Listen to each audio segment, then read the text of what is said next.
Bien, muy buenas noches a cada uno de ustedes. Me voy a presentar. Mi nombre es Carlos Alberto Esteban Sacia, mi especialidad es psicólogo perito forense.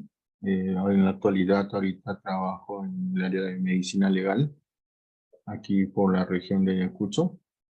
Y bueno, el día de hoy vamos a hablar acerca de lo que se realiza en cuanto se dan los casos de un informe psicológico forense en los procesos de tenencia. Eh, muchos, muchos teóricos, muchas personas letradas en el tema del Código Penal, en el tema del Código Civil, Código de Familia, eh, preguntan normalmente o hace sus cuestionamientos, ¿no?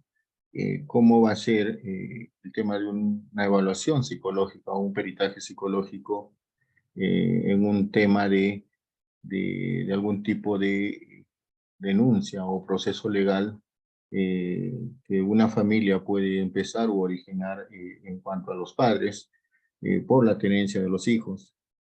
Eh, Se ha observado, según la experiencia, según las estadísticas, que hay muchas investigaciones que se realizan en el campo forense desde el aspecto psicológico relacionado a denuncias de padres para con las madres de familia que están teniendo a los hijos, o viceversa, ¿no? Cuando los padres están teniendo a los hijos, viene una denuncia de parte de una mamá y justamente ese tipo de denuncias va dirigida, ¿no? a la tenencia o a la obtención, ¿no? digamos, de la tutela de los hijos. Definitivamente esto va a empezar por muchos aspectos, muchos espacios. En este caso puede ser por un tema de separación, ¿sí? Incompatibilidad de caracteres, puede ser por un tema de infidelidad, un tema de abandono también, un tema relacionado de repente a problemas económicos, problemas mentales. Hay distintos factores por el cual se empieza a aplicar una denuncia. A veces no solamente cuando tanto papá y mamá se llegan a separar, eh, la denuncia viene de parte de ellos, sino la denuncia viene de las nuevas parejas que vienen a tener a futuro. Eh, Como que también eh, la denuncia es para con las nuevas parejas de estas personas que vienen digamos, a tener una familia eh, después a la que tuvieron en la separación. Es por eso que el perito psicólogo forense, desde el aspecto de, bueno, desde la investigación que va a realizar, va a verificar, va a utilizar, va a buscar, se va a dirigir, va a orientar eh, muchas, digamos, estrategias o técnicas relacionadas para buscar, ¿no? Una información idónea, una información, digamos, que origine un nuevo, digamos, estar en el ámbito familiar, con temas muy adecuados, con definiciones muy puntuales, con testimonios que realmente pues se dan dentro del entorno familiar para poder dar unas conclusiones y que las autoridades jurídicas, en este caso pueden ser los jueces, tanto de familia como penales, podrían estar buscando como para un tema de información para poder dar un dictamen, ¿no? Un dictamen a una investigación que se ha abierto. Bueno, vamos a empezar con esta pequeña introducción para que se pueda observar un poquito más acerca de los puntos que se van a tocar a continuación, ¿sí? Bueno, primero tenemos que hablar definitivamente acerca de lo que es el Código de los Niños y Adolescentes, ¿no? Que es la ley número 27337, promulgado en el año 2000 y publicado también en el año 2000. Esto fue promulgado el 21 de julio y publicado el 7 de agosto del año 2000, donde en el capítulo 2, en el artículo 81, específicamente en el capítulo 2 del artículo 81 y 82, habla acerca de la tenencia del niño y del adolescente en un entorno familiar. Y primero vamos a tocar este espacio porque justamente se van de acuerdo a esta ley para entender, para poder empezar este proceso, para ver qué es lo que se hace desde un inicio y qué es lo que se revisa, ¿no? Primero, para poder hacer este tipo de denuncias o llegar a una investigación relacionada a un tema de tenencia, ¿no? La ley 28914 habla acerca de la ley que crea la Comisión Especial Revisadora del Código de los Niños y Adolescentes, y justamente esta ley 27337 en el capítulo 2 que se puntúa específicamente lo que es la tenencia al niño y adolescente. En el artículo 81 habla acerca de la tenencia. Esto está en todo lo que está relacionado al campo del derecho. Dice cuando los padres están separados, ¿sí? Vamos a mencionarlo así, tal como se dice, es la ley. De hecho, la tenencia de los niños, niñas o adolescentes se determina de mutuo acuerdo entre ellos y tomando en cuenta el parecer del niño, niña, del adolescente, ¿no? A posterior vamos a entender que cuando el niño tiene 3 años a menos, definitivamente la tenencia va directamente a la mamá. Pero y ya cuando el niño ya tiene más de 3 años, específicamente de 7 años para arriba, el niño ya puede decidir, ¿sí? Con quién puede quedarse. El niño puede tomar una decisión de con quién puede quedarse. Pero ustedes me dirán, pero ¿qué pasa de 4, de 3 años hasta los 7? ¿Qué es lo que sucede? Que el niño todavía entra en un proceso de evaluación, no en una decisión, sino que en este proceso de evaluación de 3 a 7 años se le evalúa al niño y dependiendo a lo que se hace en la entrevista, a las pruebas psicológicas o a todo lo que refieren dentro de la investigación desde el campo psicológico, en el aspecto cognitivo, emocional, conductual, fisiológico o psicofisiológico, pues ahí el perito va a tomar la decisión de que cuál el espacio o cuál de los espacios podría ser el más recomendable. ¿No? Nosotros decimos el más recomendable porque tampoco nosotros podemos decidir con quiénes se van a ir, sino que damos a entender, según lo que hemos investigado en estos campos, eh, cuál de los, digamos, entornos familiares, ya sea el paterno o el materno, es el que más favorece. Ahora, el que va a decidir eso definitivamente es el juez. El juez es el que va a determinar según todo lo, digamos, las evidencias que se han encontrado dentro de esa investigación, que uno es parte, lo que es el peritaje psicológico, pues ahí recién va a entender con cuál de ellos se va a dirigir, ¿no? La tenencia del menor. Pero esto es de 3 a 7 años. Pero a partir de los 7 años a más, el niño ya puede decidir, según su propia decisión, eh, ya entender cuál de los espacios o los entornos va a favorecer. Claro, dentro del peritaje psicológico también se va a observar ciertas características. Por ejemplo, si el niño es manipulado.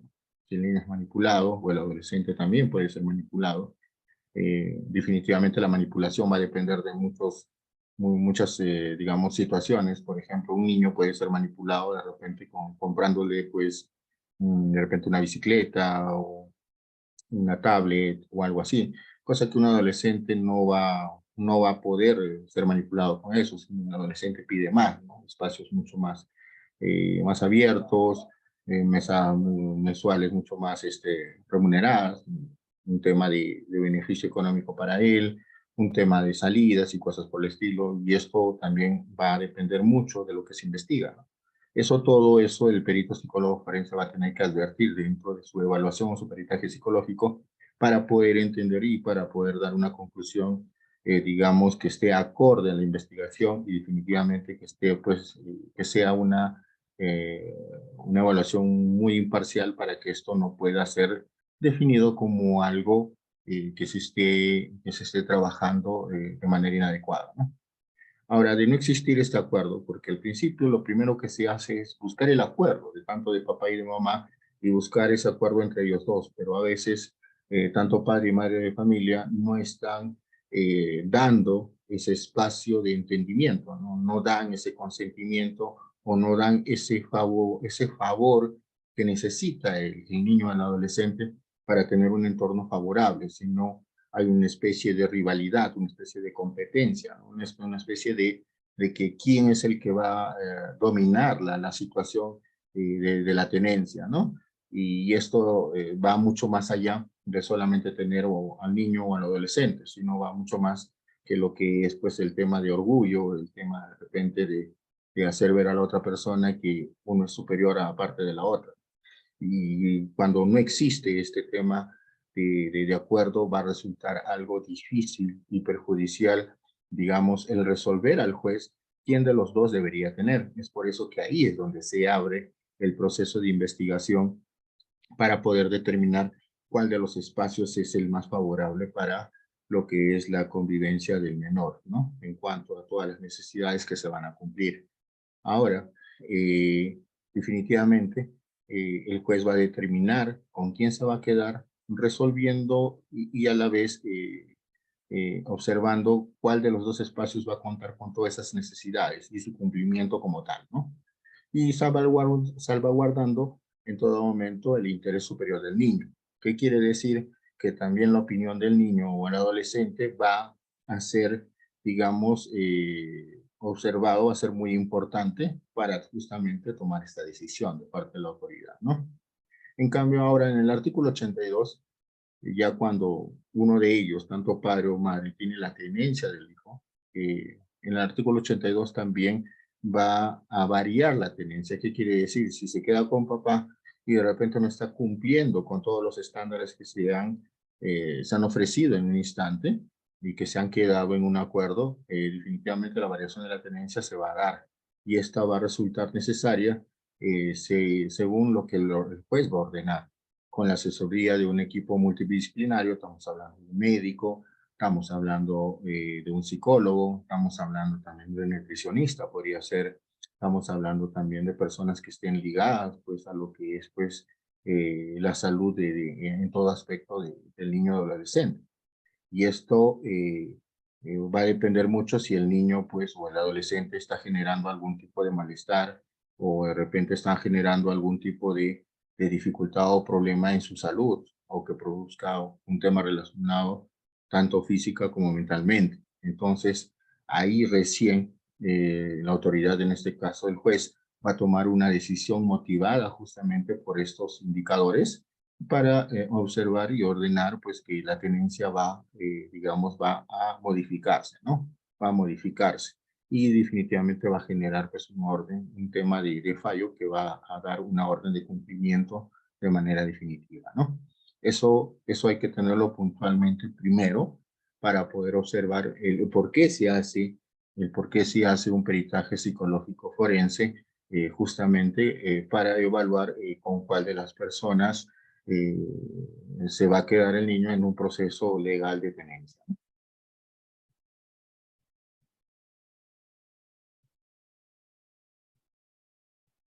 Bueno, eh, la tenencia definitivamente también va a ser trabajado por un perito psicólogo forense, ¿sí? Ya que esto es necesario para dar pues un tema de imparcialidad y transparencia, para no dar, digamos, ese beneficio solamente por ser mamá o ser papá, porque de repente mamá, muchos dicen que la mamá es la que va a tener que siempre cuidar a los niños, pero si no tiene las condiciones, si no presenta las condiciones adecuadas, o de repente existe algún tema de problema de salud mental, un tema de una adicción, de problema, digamos, relacionado al alcoholismo, a drogadicción, o un tema relacionado a no tener un trabajo fijo, o simplemente existe, ¿no? Un tema de generar, digamos, un ambiente donde pulula ahí la delincuencia o los antivalores, ¿no? Los no valores dentro de ese entorno familiar definitivamente no se va a dar esa preferencia a la mamá. Ahora, por más que el papá tenga de repente recursos económicos o tenga un trabajo fijo o es la persona que tenga la economía más estable, si esta persona no permanece constantemente en casa, más se dedica a trabajar o simplemente no hay una persona encargada que se quede y si alguien se queda no está dando ese control o ese seguimiento o no está dando esa protección, ¿no? Esa crianza adecuada o ese cuidado adecuado, definitivamente tampoco, a pesar de tener las condiciones de economía y todo eso, se le va a dar este tipo de, digamos, de tener al niño, al adolescente. Y eso, todo eso lo que va a tener que evaluar el perito forense justamente al momento de hacer su peritaje psicológico. Ahora, el dictamen pericial psicológico para la custodia o la tenencia de estos menores definitivamente va a tener que contar de elementos probatorios, en este caso desde el campo psicológico, para que el juez tome una decisión, ¿no? Una decisión, digamos, muy objetiva, y esto lo menciona Churúa, Muñoz y Loinas en el año 2011, ¿no? Ahora, en lo referente a los aspectos relativos en el ámbito civil, la legislación vigente, la intervención del psicólogo forense como apoyo en la toma de decisiones al juzgador, o sea, ya existe, digamos, que el peritaje psicológico viene a tomarse como una evidencia probatoria para que justamente se entienda cómo está el estado emocional, el estado conductual, el estado cognitivo, el estado psicofisiológico del niño o del adolescente, y si este menor también, digamos, tiene pues un apego o una preferencia en cuanto a su orientación, ¿no? De quién con quién estar. En este caso puede ser la mamá, en este caso puede ser papá. Hay muchas denuncias que se reciben, como ya lo mencioné en un principio, de mamás que tienen a los niños y que han hecho nuevamente una familia, han reestructurado su familia con un padre, ¿sí? Un padrastro en este caso, y han tenido pues hijos que se convierten en hijastros o hermanastros también, pero que en vez de aportar de repente una tranquilidad en el entorno familiar, una nueva tranquilidad, como podría decirse, es perjudicial, que solamente se quiere y se da un tema afectivo de emociones solamente para con los hijos de este nueva persona que integra el entorno familiar, en este caso el padrastro y los hijastros, y los hijos de la otra persona que ya no está, en este caso el padre que se ha separado y que está viviendo en otra parte, pues ya son, digamos, maltratados psicológicamente y físicamente. Hay una buena cantidad de denuncias en este aspecto por parte de los padres, digamos, biológicos, y esto debido a que muchas veces, a veces es por la creación del padre, ¿no? Al manipular a los hijos biológicos, y el padre mismo empieza a hablar, ¿no? Ciertas cosas para con la madre, de la mamá, ¿no? Le hacen sentir así como que si ella fuera la culpable y el niño se siente afectado emocionalmente. Hablan acerca de que ellos deberían tener cosas más, pero como ya tienen otro papá, pues esto no se les ofrece y también son manipulados en este aspecto y los niños sienten que están siendo afectados y empiezan a hablar negativamente de los padres.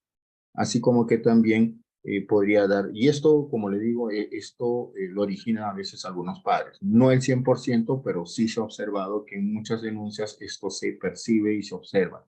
En otros momentos hay un padre de familia que sí observa que su hijo es maltratado tanto física y psicológicamente, no de parte de él hacia su hijo biológico, sino que el hijo biológico es el que informa y el que hace observar cicatrices, heridas, de repente de algún tipo de lesión por algún golpe o un castigo físico de parte del padrastro o de la mamá.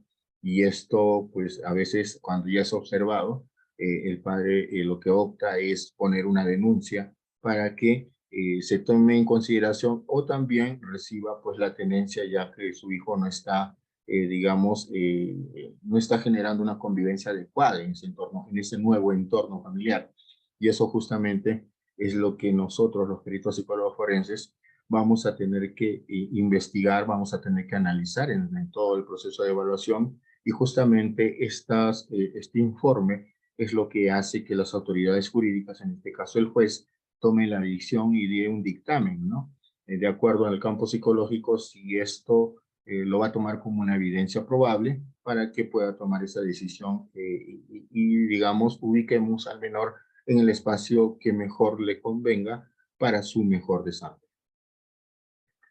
Ahora, cuando hablamos, cuando hablamos de este informe psicológico, este peritaje psicológico para conocer acerca de estos procesos legales de tenencia, eh, vamos a hablar acerca de este informe que aporta mucho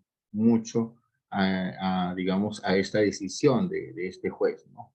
para obtener, para tener de una forma segura digamos, el entorno idóneo, ¿sí?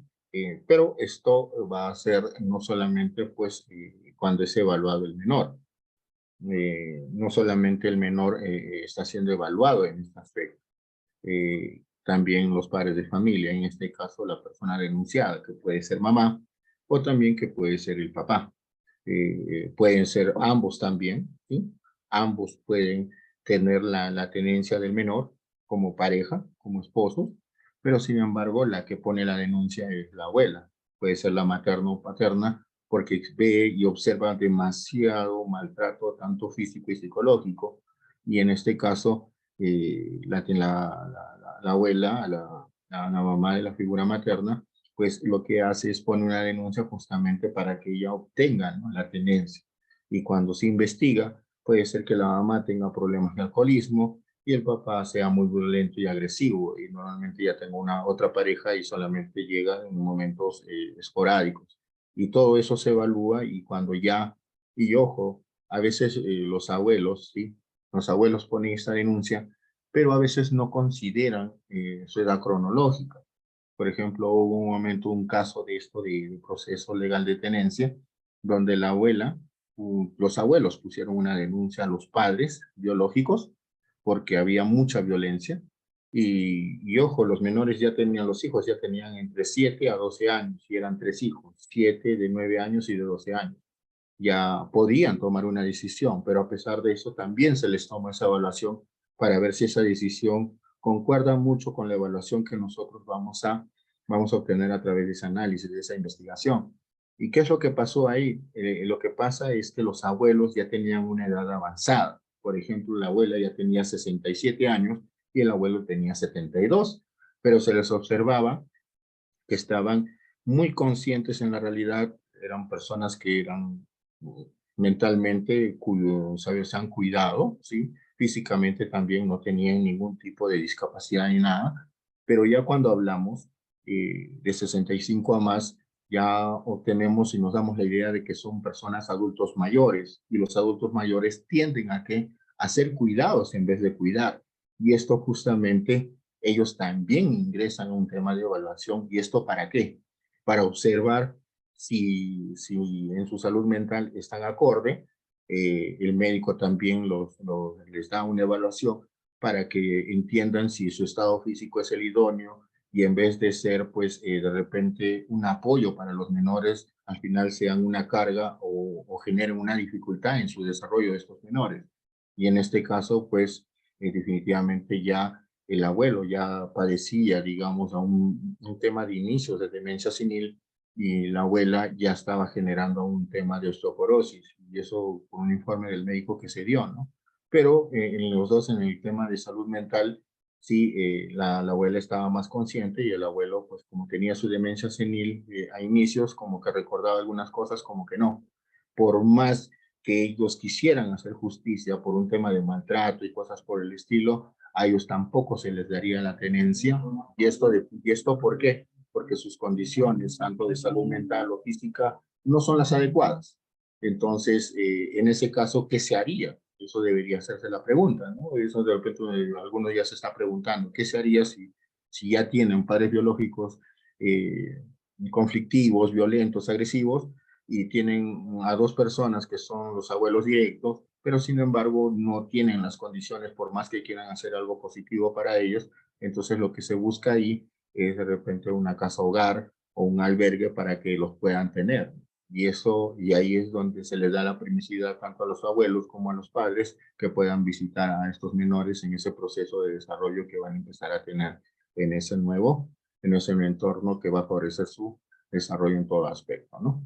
Es por eso que es muy importante este tema del informe psicológico, del peritaje psicológico, para tomar decisiones en el campo jurídico. ¿Por qué lo estoy recalcando constantemente? Porque antes de llegar al tema de qué es lo que se va a tener que evaluar, tenemos que observar la importancia de cómo las cosas van sucediendo y tienen que darse para que el psicólogo pueda trabajar de una manera pues idónea en todo este proceso, ¿no? Ahora, la complejidad existente en las decisiones de los tribunales en materia de custodia son muy grandes, muy grandes, porque son dos espacios que están en la disputa. Claro, siempre y cuando no exista el mutuo acuerdo, como ya lo mencioné. Si no existe ese mutuo acuerdo, ellos van a entrar siempre en una rivalidad y quien se queda con los niños, pues es el que se favorece. E inclusive, muchos hacen esto de la tenencia para recibir esa pensión. Por ejemplo, hay madres de familia que hacen esto para recibir la pensión o padres de familia que hacen esto para recibir la pensión de la madre. O sea, no solamente por ser varón o por ser mujer, uno de ellos sí tiene que dar, el otro no tiene que dar. El que ya está teniendo a los hijos, pues la otra persona es la que tiene que aportar económicamente de una u otra forma para ese tema de la pensión. Y es por eso que a veces se le da esa importancia o algunos se direccionan a ese punto. No exactamente al criar al hijo o al darle el bienestar y cosas por el estilo. Es por eso que es muy complejo el tema de la investigación y tiene que, digamos, buscarse muchas aristas para poder dar una buena decisión. Y en este caso, una de esas aristas es el tema del tema psicológico, ¿no? Ahora, ¿qué es lo que tenemos que observar, ¿no? En el tema de la tenencia? Ahora, definitivamente, ¿qué aspectos vamos a tener que considerar? Por ejemplo, si esto está relacionado a procesos de divorcio o separación, porque existe este deterioro, ¿no? En el tema de la convivencia de los dos progenitores. Eh, a veces la tenencia o esta denuncia viene justamente por estos dos aspectos, divorcio o separación. Parece que hay una pregunta. Estos informes pueden ser emitidos por psicólogos particulares o solo por los operadores del Estado. Eh, Normalmente cuando son informes de forma particular, ¿sí? Eh, a ver, les pongo un ejemplo, ¿no? Yo, padre de familia, estoy luchando por la tenencia de mis hijos y hago que mis hijos pasen por un peritaje psicológico, pero privado, a la persona que yo voy a pagar, ¿sí? Yo voy a pagar para que haga ese informe. Y va a depender mucho del psicólogo y también de la ética que tiene como tal, y las consecuencias que puede originar a futuro si hace pues un informe pericial a conveniencia de un pago, ¿no? A conveniencia de un pago o tal vez como peritaje psicológico privado o particular, puede hacer un informe y por más que el padre haya pagado, pues, que emita un informe según lo que sale, y si saliera, pues que el padre no guarda una relación adecuada, un entorno favorable para el menor, pues que saque un informe que esto sea tal como tal, pero cómo lo va a recibir el padre o cómo lo va a generar o cómo lo va a tomar, pues eso también va a generar algún tipo de complicaciones. Es por eso que lo más recomendable es que se realice estos informes o peritajes psicológicos por personas que sean pues del Estado, porque no se les da una compensación económica, ni mucho menos se les da, y los peritos psicólogos están relacionados a un tema de investigación y tenemos que dar pues unas conclusiones idóneas para el juez en este caso tome pues decisiones muy, pero muy favorables para los menores en este caso, para el entorno familiar en sí. Es decir, bueno, buena pregunta, Cristian. Eh, Jonathan dice, el psicólogo que ha dicho, que hace dicho informe lo asigna el Estado. Entonces, más que asignarlo el Estado, eh, todo proceso legal, y en este caso los casos de tenencia, entran específicamente al área, digamos, al Instituto de Medicina Legal, a la unidad de médico legal. En este caso, en Ayacucho contamos con uno, con la unidad médico legal 2 de Ayacucho. El informe llega, es recibido por mesa de partes del servicio de psicología, y esta persona, pues según los turnos que están, de manera aleatoria lo coloca o lo pasa, ¿no? La solicitud de este oficio de evaluación psicológica a un perito de turno, al que llega en el turno, ¿no? Y como lo dije, es de forma aleatoria. Si hay dos peritos, se le da el primero y después el que sigue se le da el segundo y así, ¿no? Sucesivamente por orden. No es que se dirige este tipo de investigaciones para un perito puntual de nombre, inclusive. Eso no se da. ¿Cómo se llama al informe? Nélida pregunta, ¿cómo se llama el informe donde se exponen los errores que tiene el informe emitido del psicólogo del Estado? ¿Cómo se llama el informe? Bueno, esto va a depender mucho, ¿no? O sea, de las conclusiones de la investigación que realiza el perito. Normalmente el peritaje de parte o el contraperitaje, en este caso también se puede ser llamado así, es realizado por un perito psicólogo de parte, que puede ser particular, o también las mismas personas pueden pedir o solicitar que otro perito del Estado, digamos, lo pueda revisar, lo pueda evaluar para tener dos decisiones de peritos psicólogos del Estado. Esto también se puede hacer, pero a veces las personas tienden a buscar un perito de parte y ahora esto no es que exponga los errores, sino que ambas pericias van a introducirse y tanto peritaje de parte como el perito psicólogo forense del Estado van a entrar en un debate y van a sustentar tal como analizaron o investigaron, digamos, todo el proceso de entrevista, del informe psicológico y van a debatir y ahí el juez va a tomar el que más, digamos, tenga más, digamos, conclusiones mucho más adecuadas, mucho más exactas, donde la sustentación es mucho más precisa y ahí es donde pues, el juez va a determinar cuál de ellos es el que digamos, va a recibir para tomar una decisión. Y esto justamente va a depender mucho, como les digo, de las personas que están en estas partes, ¿no? Puede ser la parte investigada como la parte denunciante.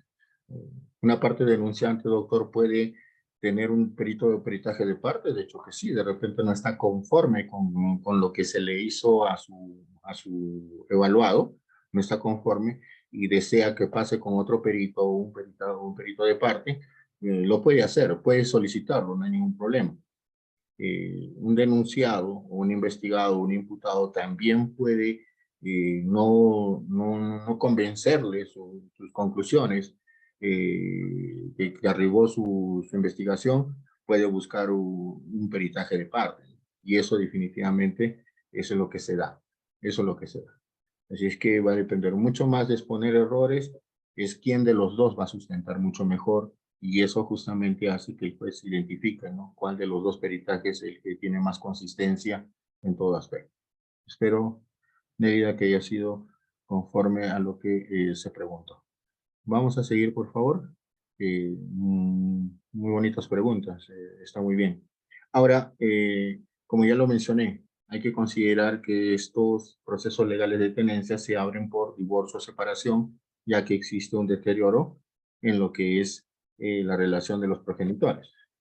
Ahora, esto también no solamente va a afectar a lo que es la pareja, sino también a los hijos en común, ¿no? Los hijos biológicos. Y va a caer un impacto muy fuerte sobre ellos en todo aspecto, porque se les derrumba la estructura de su entorno familiar, algo que ellos ya estaban habituados a tener.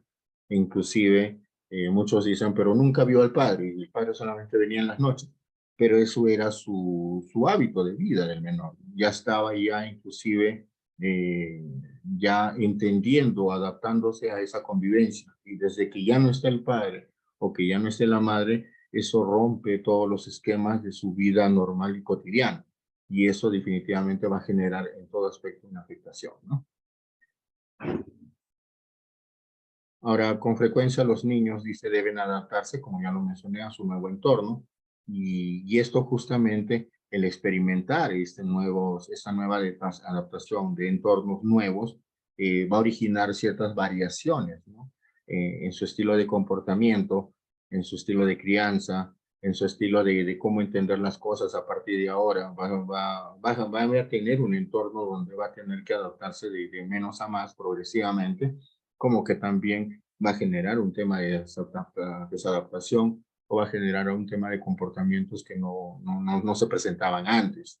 Su estado emocional va a variar, va a ser muy variable, como que va a ser mucho más comunicativo, como que también va a ser mucho más reacio o se va a aislar constantemente, como que antes era mucho más emotivo, ahora es mucho más duro, mucho más, digamos, es mucho más reacio en el momento de expresar sus emociones o al decir algo, ¿no? y eso va a depender mucho de cómo se da este proceso. Ok, Nelly.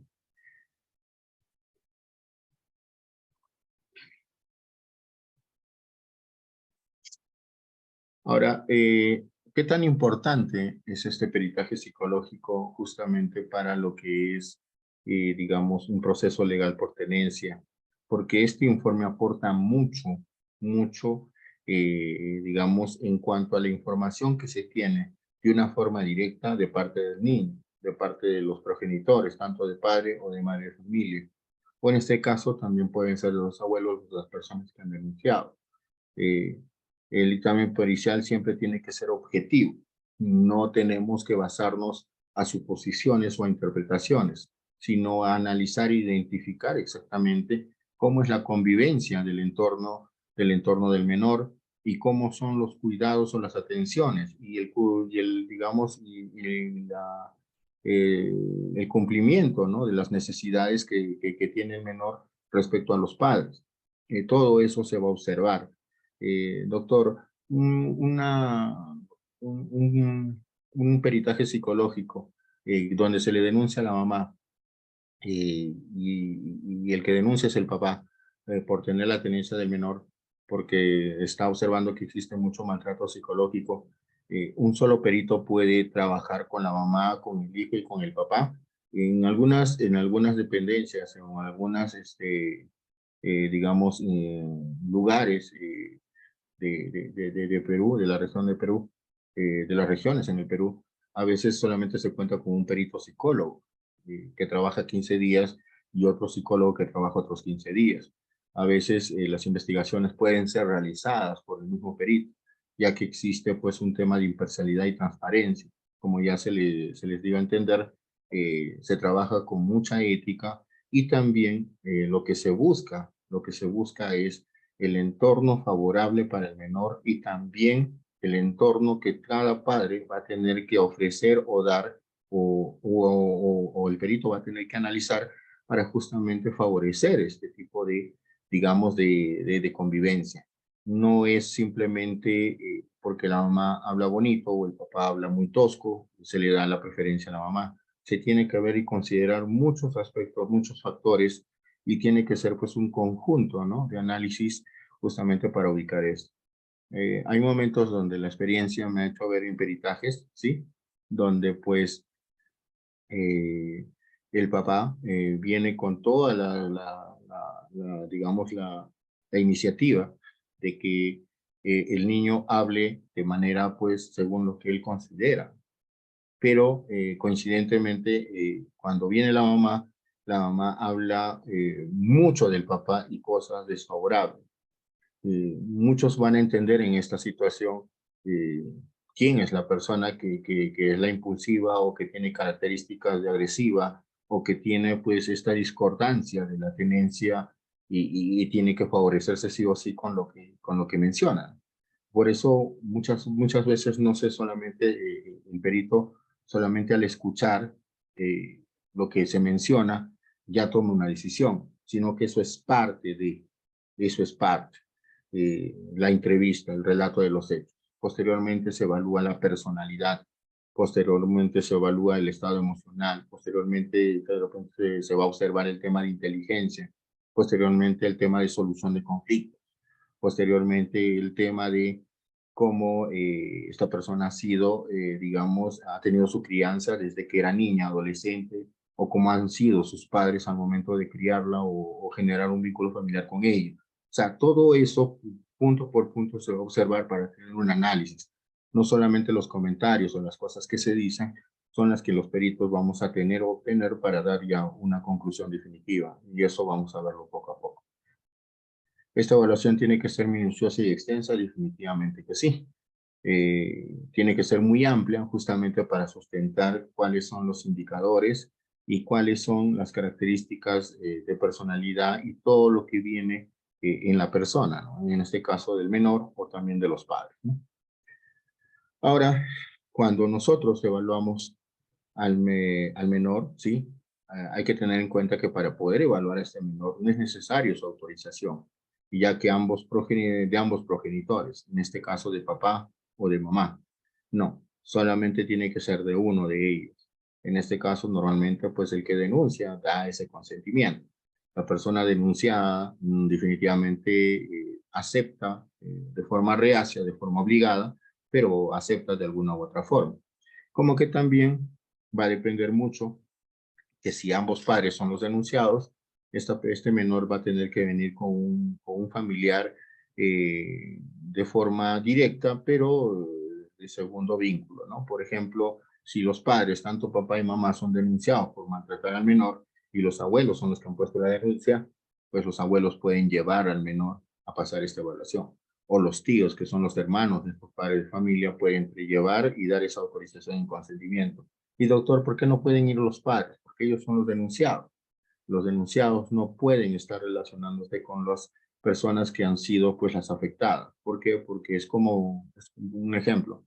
Es como que llevar a una persona que ha cometido un tema de violación y que la lleve pues a la menor, ¿no? Que es de repente su hija y ella es la afectada. Es imposible que esta persona lleve, ¿no? a pasar una evaluación psicológica.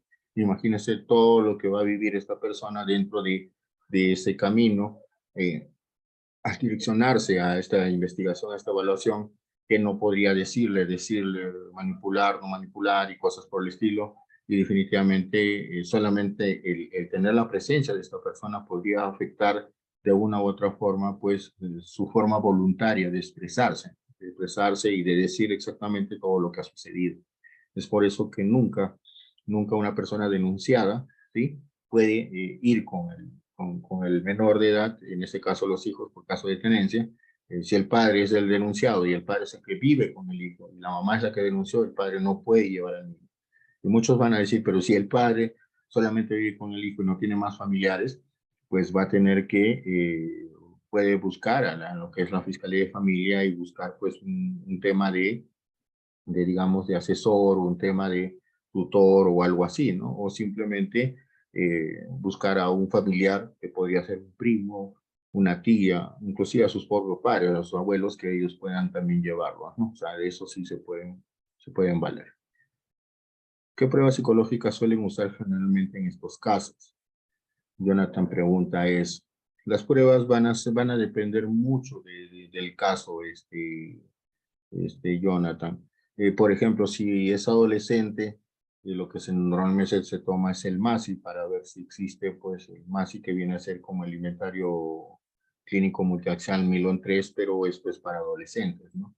Y esto va a darme, pues, muchos indicadores de cómo está la persona en cuanto a su salud mental, su desarrollo, si existen drogas, si existen temas de violencia, temas de repente de abuso sexual y cosas por el estilo. También las pruebas que se podrían utilizar para niños, el tema desde la familia, es algo muy puntual. Y muchos preguntarán, pero eso es una prueba, digamos, interpretativa, ¿no? No es algo científico. Podríamos decir que eso, sí, es una evaluación que va a dar mucho que pensar porque es más interpretativo, nos basamos a lo que son los dibujos y a través de eso damos una interpretación, pero hay ciertos indicadores definitivamente que nos dan a entender que sí, ¿no? Normalmente los niños dibujan con la persona con la cual tienen más preferencia o tienen mucho más afecto o apego, ¿no? En este caso, dibujan si están viviendo con el papá y el papá es el agresivo, a pesar de que vive con él, al papá no lo dibuja, él se dibuja solo, dibuja su mascota. Entonces ahí nos da a entender pues que sí, no existe ese acercamiento con la figura paterna, a pesar de que está conviviendo con él. A veces vive con los dos padres, sí, pero solamente dibuja pues a los hermanos y no dibuja a los padres. Entonces ahí es una clara interpretación del niño en que los padres no son referenciales para él, no son referenciales para él. Va a depender mucho, Jonathan, de, de- del, del- va a depender mucho de cómo se da el tema de violencia, si es físico, psicológico, si existe un tema de abuso más. Por ejemplo, justo el día de ayer, tuve una cámara Gesell por un tema de violencia, donde pues el padrastro, al menor, tenía 10 años, ¿qué hacía? no le castigaba con chicote, no le decía nada, ni siquiera lo insultaba, ni siquiera lo agredía, digamos, verbalmente. No decía una lisura, nada de eso, solamente él aparecía, lo cargaba y lo metía de cabeza a la tina, con agua, y lo dejaba ahí.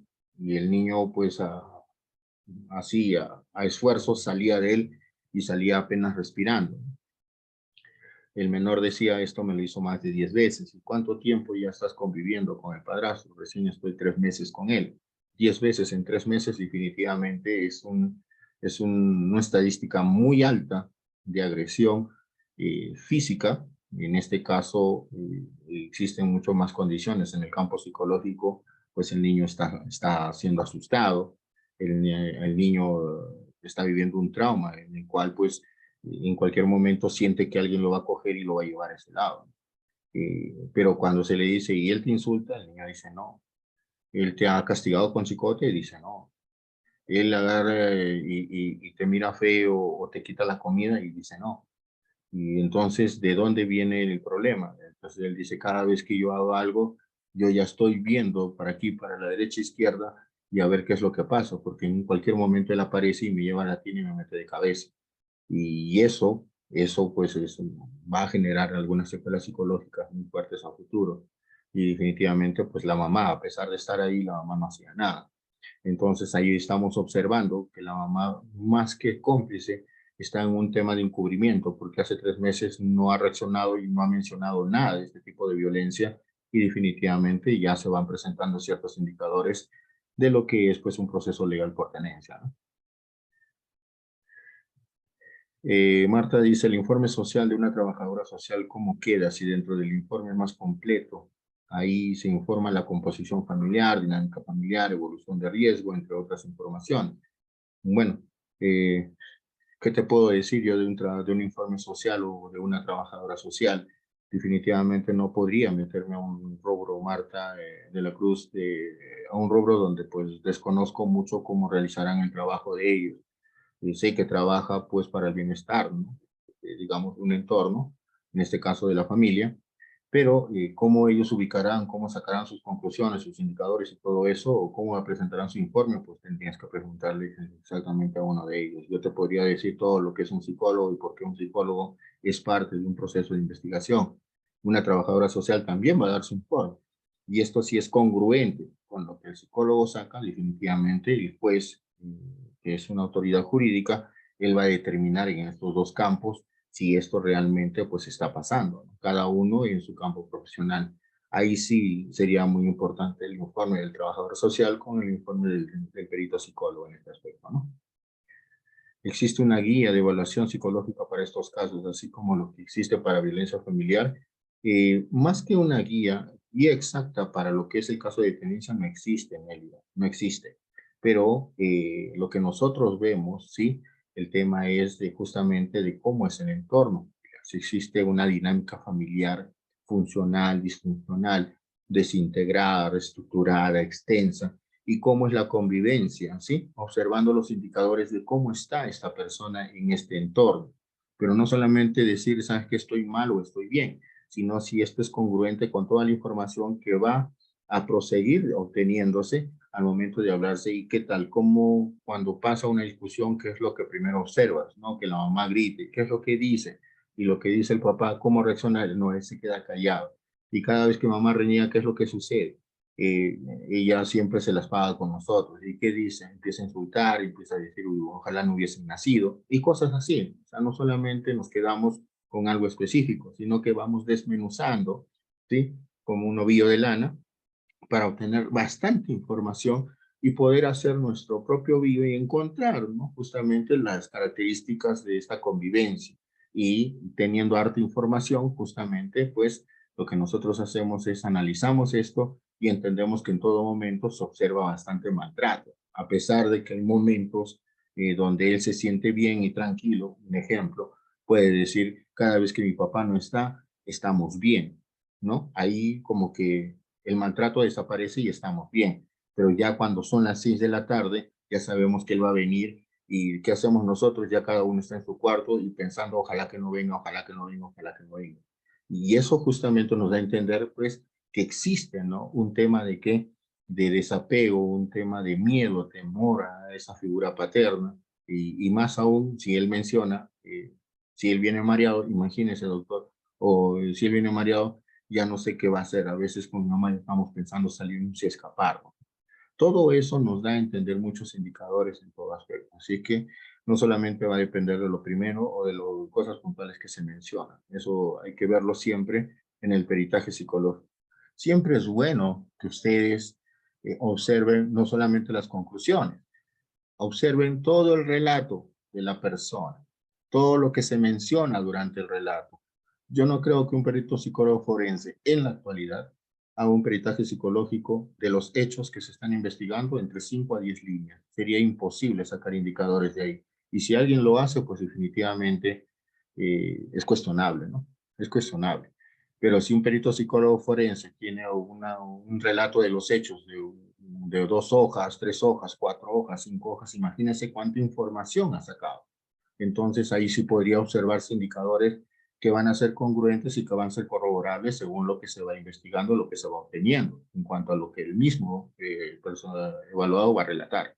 Y eso es lo que es importante justamente para ubicar los indicadores que existen al final en las conclusiones.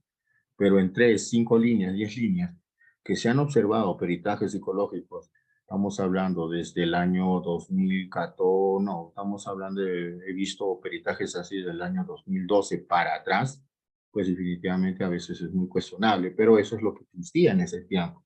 En ese tiempo también el peritaje psicológico forense estaba como en pañales, ¿no? No había tanta actualización, no había tanta capacitación como ahora, que nosotros en cualquier momento podemos capacitarnos desde casa, inclusive a nivel nacional e internacional. Y es por eso que ahora las capacitaciones son mucho más, nos solicitan mucho más a los peritos psicólogos forenses y que nos actualicemos constantemente, ¿no?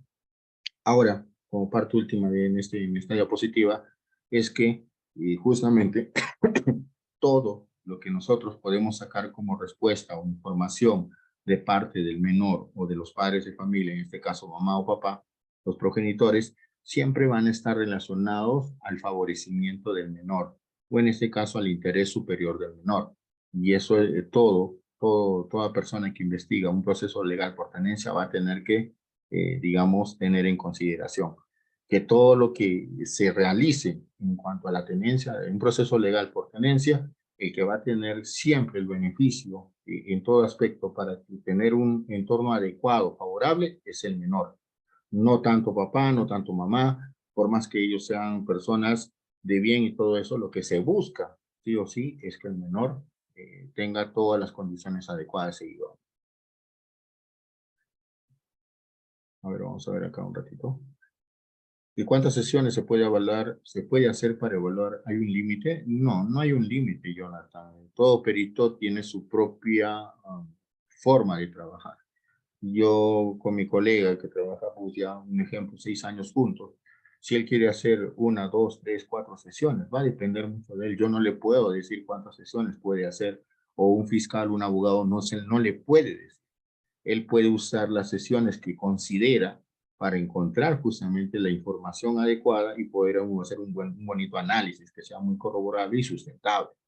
Ahora, si en una sesión es muy sencillo, a veces en una sesión todo es transparente, todo es puntual, todo es lógico, todo es esto, una persona, también un psicólogo puede hacer en una sola sesión que puede durar pues 1 hora y media, 2 horas, ¿sí? No creo que dure 15 minutos una sesión de un peritaje psicológico forense, es imposible. Eh, si demora 1 hora, 1 hora y media, 2 horas, pues una sola sesión puede determinar muchas cosas. Va a depender mucho de la complejidad del caso y de la información que también nos brindan, ¿no? Las personas que están siendo evaluadas. Ahora, doctor Juan Diego dice cuántas hojas debería tener mínimo y máximo un informe psicológico forense. Lo mismo, Juan Diego, va a depender mucho del perito. Si lo quiere hacer en una sola hoja, pero en esa hoja es muy contundente todo, y es sencillo todo, pues no hay otra, no hay otra. Hay otros que hacen 2, 3, 4 hojas, 5 hojas, 10 hojas. Va a depender mucho, como vuelvo a repetir, de la complejidad del caso.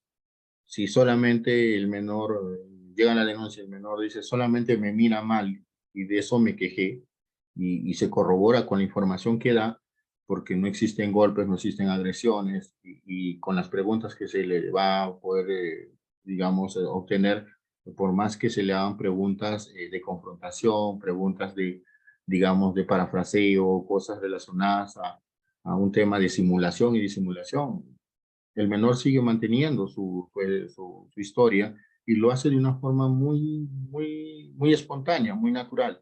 Entonces no podríamos presionar algo que no corresponde. Y eso, como vuelvo a repetir, va a depender del caso, va a depender de la colaboración de las personas que están siendo investigadas, va a depender mucho de la habilidad del perito psicólogo forense para poder obtener pues, la cantidad de información y que ellos consideren. Yo, por mi parte, por más que sea muy tranquila la investigación por algo tan simple, ¿sí? Mínimo, pues haré todos 3 hojas, ¿no? 3 hojas mínimo, por más tranquila que sea la investigación. Ahora, los casos fuertes están pasando pues las 7, 8, 10, 12 hojas, 15 hojas, va a depender mucho, va a depender mucho. Cuando un perito psicólogo tiene más información, es mucho más fácil de obtener indicadores, más corroborable, para saber si esta persona está mintiendo o está manipulando la información. Pero si en 10 líneas yo veo un relato de hechos y que no confronta, no utilizamos ciertas estrategias para poder ubicar si es real o no, o tiene lógica lo que informa, pues lamentablemente va a ser cuestionable, va a ser cuestionable. ¿Mm? Ok, muy bonitas preguntas. Bueno, vamos a continuar.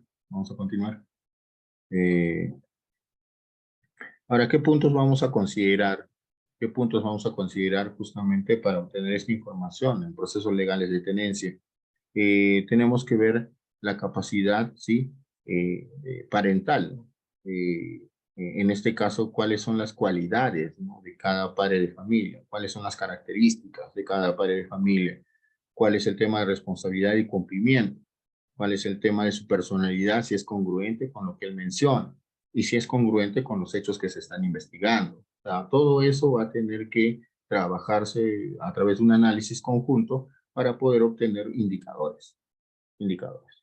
Ahora, la atribución de la tenencia de los hijos definitivamente es un tema central de las separaciones, ¿sí? Tanto matrimoniales como no matrimoniales, personas que se han casado como personas que solamente están en un tema de convivencia.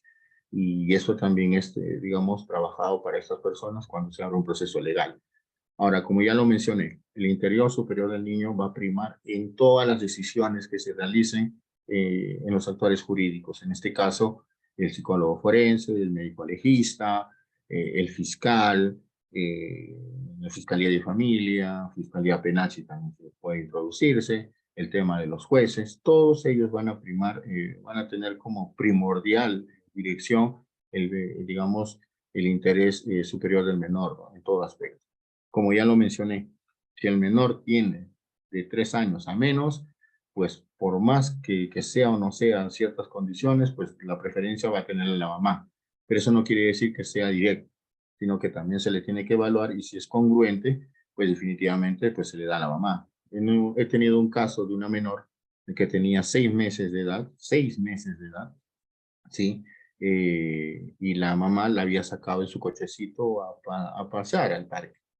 ¿Y qué es lo que había pasado? Lo había dejado a intemperie en el sol. Le llegaba todo el sol y la gente que pasaba por los costados oía el llanto del menor de 6 meses y la mamá estaba a 1 metro y no hacía nada. Y ellos pues estaban observando, estaban viendo a tal punto que llamaron a serenazgo, ¿sí? Llamaron a serenazgo porque ya era un tiempo prudencial que el menor lloraba, más aún estaba en la intemperie, el sol estaba que le caía en todo el cuerpecito. Y pues cuando llega serenazgo, habla con la mamá y la mamá lo único que hace es agarrar al niño y quedárselo y apretarlo, no quería ni soltarlo. Eso es lo que se menciona en el tema de los actuados o la carpeta fiscal.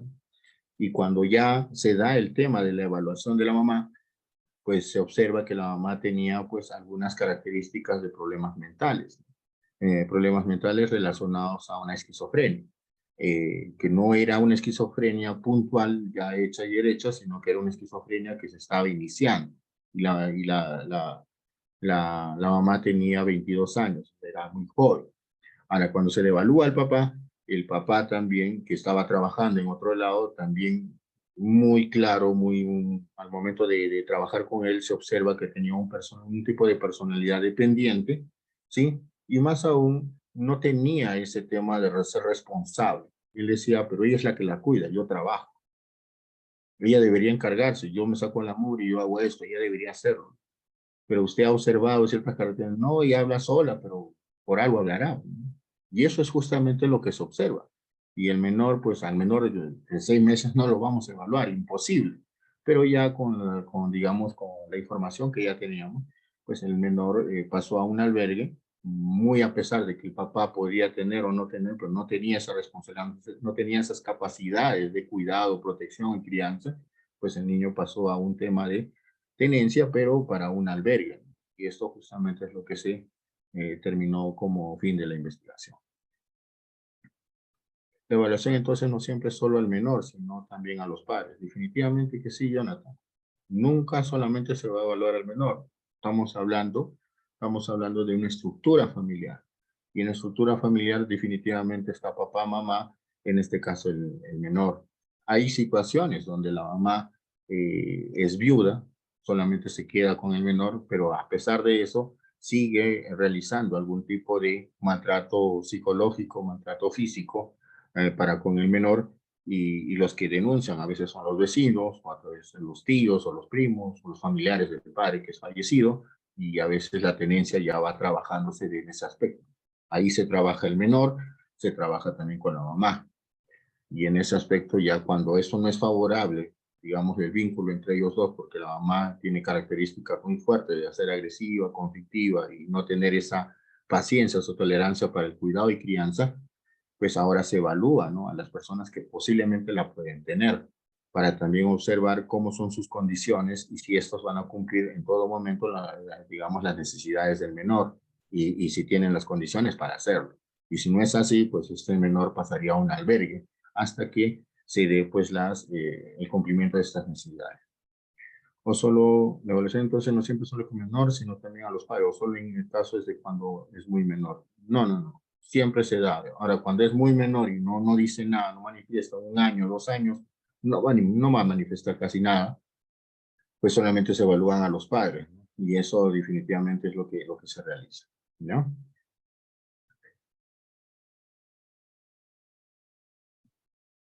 El informe pericial psicológico se aborda la valoración de idoneidad del progenitor custodio y el estudio de estado psicológico del menor. De hecho que sí, ya lo hemos mencionando.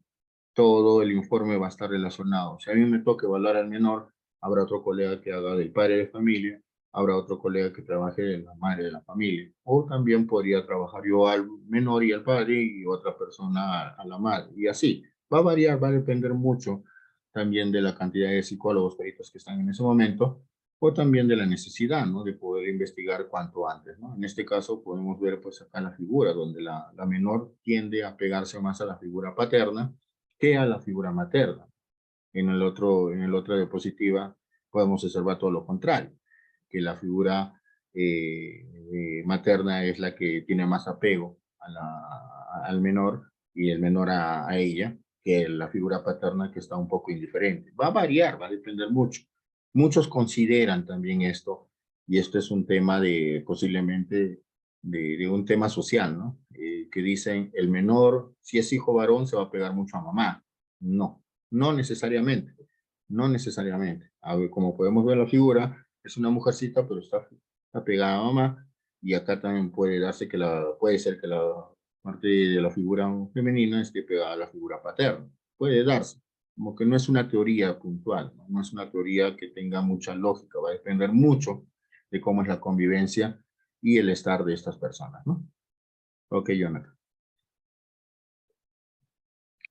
Ahora, mucho se habla para llegar ya al tema de la evaluación, peritaje psicológico en situación parental, identificando todo esto. Se habla mucho del síndrome, ¿sí? El síndrome de alienación parental. Se habla bastante. Gardner, en 1985, considera esto como un fenómeno inherente a los procesos de divorcio, que está caracterizado por el rechazo o la crítica reiterada, ¿no? Del menor hacia uno de sus progenitores. Pero esto normalmente está realizado por uno de los padres. ¿Qué quiere decir esto? Que, un ejemplo, yo como papá puedo decirle a mi menor hijo, sabes que tu mamá es desordenada, tu mamá se va con una u otra persona, ¿para qué? No sé. Tu mamá sale tarde de casa y mira, no regresa a la casa, no te cuida. Tu mamá no te quiere, inclusive ella no quiso que tú nazcas, ¿no? Si se dan cuenta, esto lo hace una de las figuras, ya sea paterna o materna, para generar un tema de manipulación de emociones o de afectos, o de apego, o desapego también, relacionado a la otra persona, en este caso, si yo soy papá, a la mamá, ¿no? O puede ser viceversa, la mamá al papá, donde se habla cosas que no son las adecuadas a la otra figura parental. Y esto es lo que hace que empiece a generarse este síndrome de alienación parental.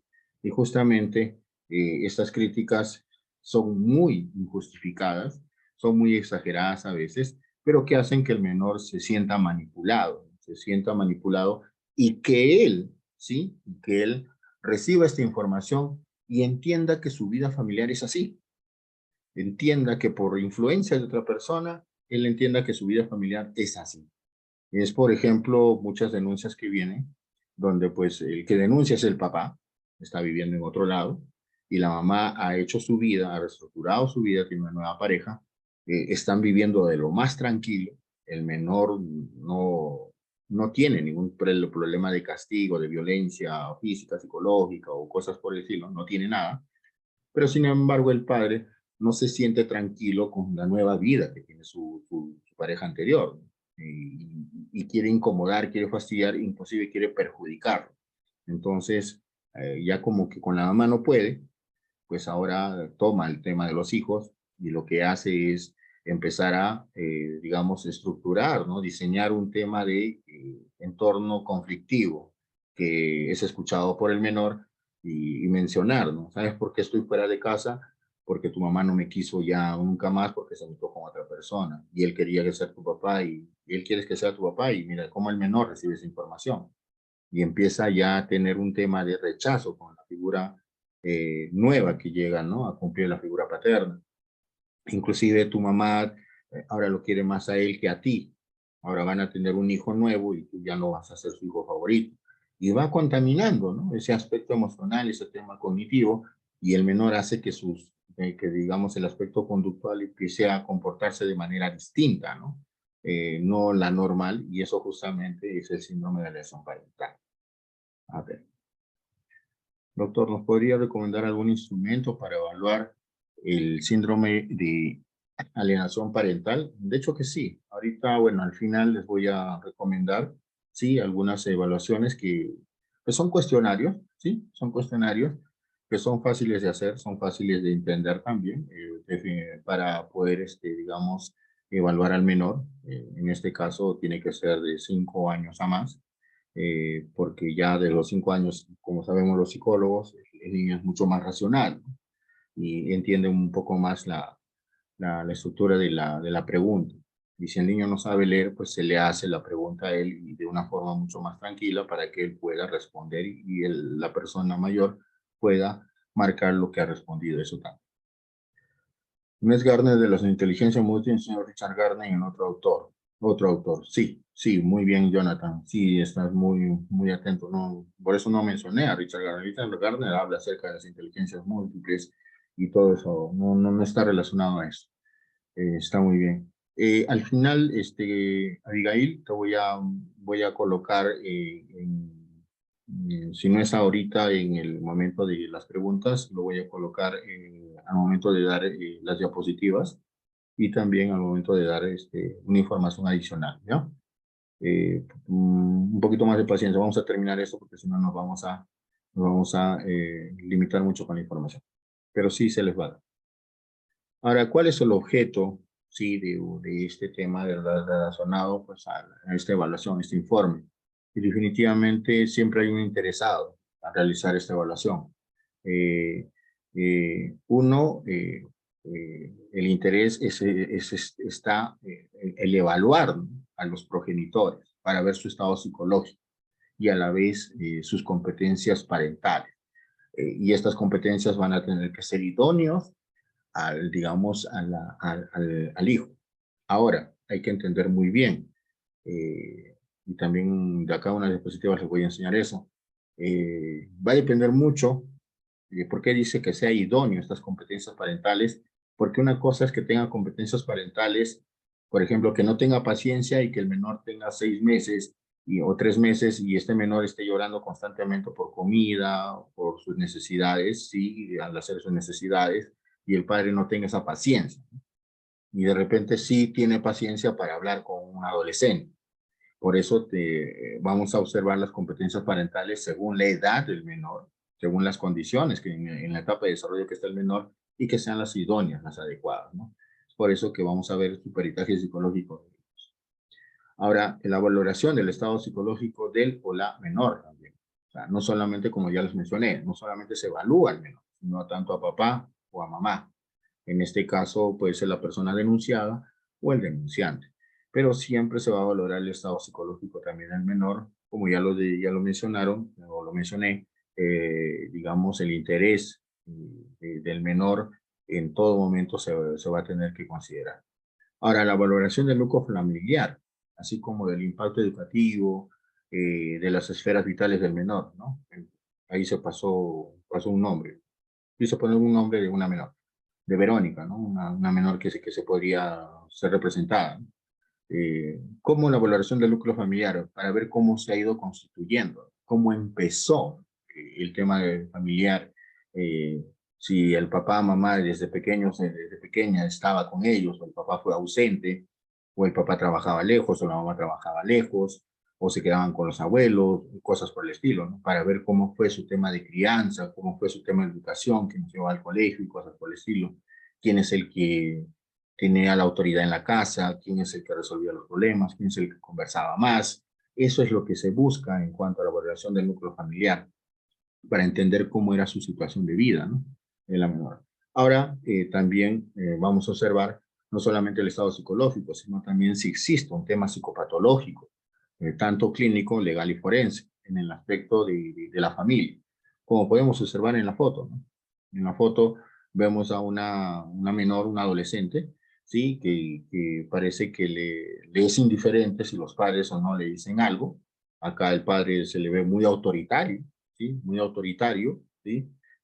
Con un tema de confrontación, y la mamá como que no me hace caso, no me hace caso, es tu hija, a ti te hace caso, ya edúcala o dile qué es lo que tiene que hacer, ¿no? Ese es un claro ejemplo, ¿sí?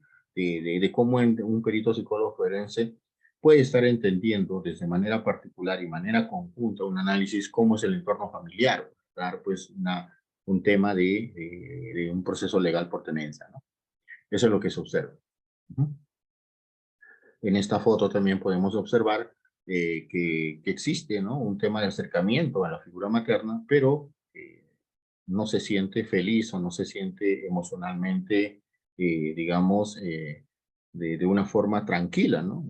Es un abrazo, pero con una actitud algo, digamos, podríamos decir, ofensiva, despectiva. Y eso no concuerda, no concuerda. Y eso es lo que también se va a observar, ¿no? Si la menor dice, yo quiero a mi mamá, pero no me gusta que me griten. Yo quiero a mi mamá, pero quiero a mi padrastro lejos de mí. Es algo así, es como una representación de lo que esta persona puede estar mencionando o informando ante la evaluación. Yo a mi mamá, yo nunca le dije que se buscara a alguien, ¿no? Yo quiero a mi papá, pero esta persona que ha llegado, no sé por qué ha llegado. Y ella me dice que le diga, papá, yo no quiero. Y cosas así. O sea, eso es lo que se va a evaluar siempre. Ingrid, buenas noches. En el caso del padre, está pidiendo la variación de la tenencia, ya, muy bien, el artículo 82, como lo mencionamos en un principio, Ingrid. Vía judicial toman en cuenta si existe algún procedimiento abierto por riesgo de desprotección familiar. A ver, voy a entender un poquito más su pregunta. En el caso del padre esté pidiendo la variación de la tenencia vía judicial, toman en cuenta si existe algún procedimiento abierto por riesgo de desprotección familiar. Tendrías que ser más puntual. El padre está abriendo la investigación o está pidiendo la variación de la tenencia para él, porque la mamá está generando algún tipo de riesgo de desprotección familiar. Para entenderlo un poquito así, puede ser que la tenencia lo tenga la mamá, ¿sí? Por motivos que el menor mismo o la menor pueda decir que haya preferido estar con la mamá y que la mamá tiene las condiciones, trabaja, tiene un sueldo fijo, tiene una casa, vive en la casa de sus padres, pero tiene una casa y cosas por el estilo. Y ahora la figura paterna no está porque ha sido alejada, medidas de alejamiento, restricciones y cosas por el estilo.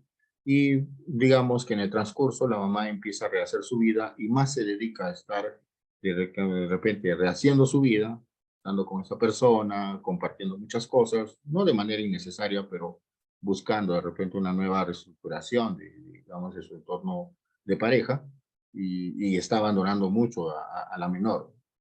Ahora, si esto se da el caso, si esto se da el caso, los abuelos o las personas cercanas a la menor que entienden cómo está la menor y que no está comiendo o llega tarde y la están haciendo comer a la 1, 2 de la mañana cuando la mamá llega y a veces la mamá llega mareada y llega incómoda, se echa a dormir y hasta se olvida de cómo darle el alimento, cosas por el estilo, definitivamente puede haber un tema, puede abrir un proceso de desprotección de la figura materna, ¿no? En este caso de protección familiar y si el padre pues tiene esa información o alguien le da esa información, él puede generar pues un cambio de variación de la tenencia, valiéndose el artículo 82 justamente para poder entender. Y esto definitivamente se abre un proceso donde se investiga, ¿no? Entre el aspecto psicológico a la menor o al menor y también a la mamá en este caso, y también al papá, ¿no? Ya que es el denunciante. Y si el menor habla así, mi mamá llega tarde, llega mareada, ya no me da de comer, a veces estoy así, que eso que el otro, pues da, pues, ¿no? Características puntuales de que eso es la realidad, es la convivencia y definitivamente va a variar la tendencia.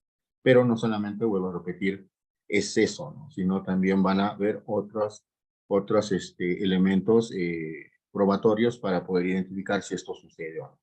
Eso va a depender mucho de mí, ¿no? En este caso, ¿no?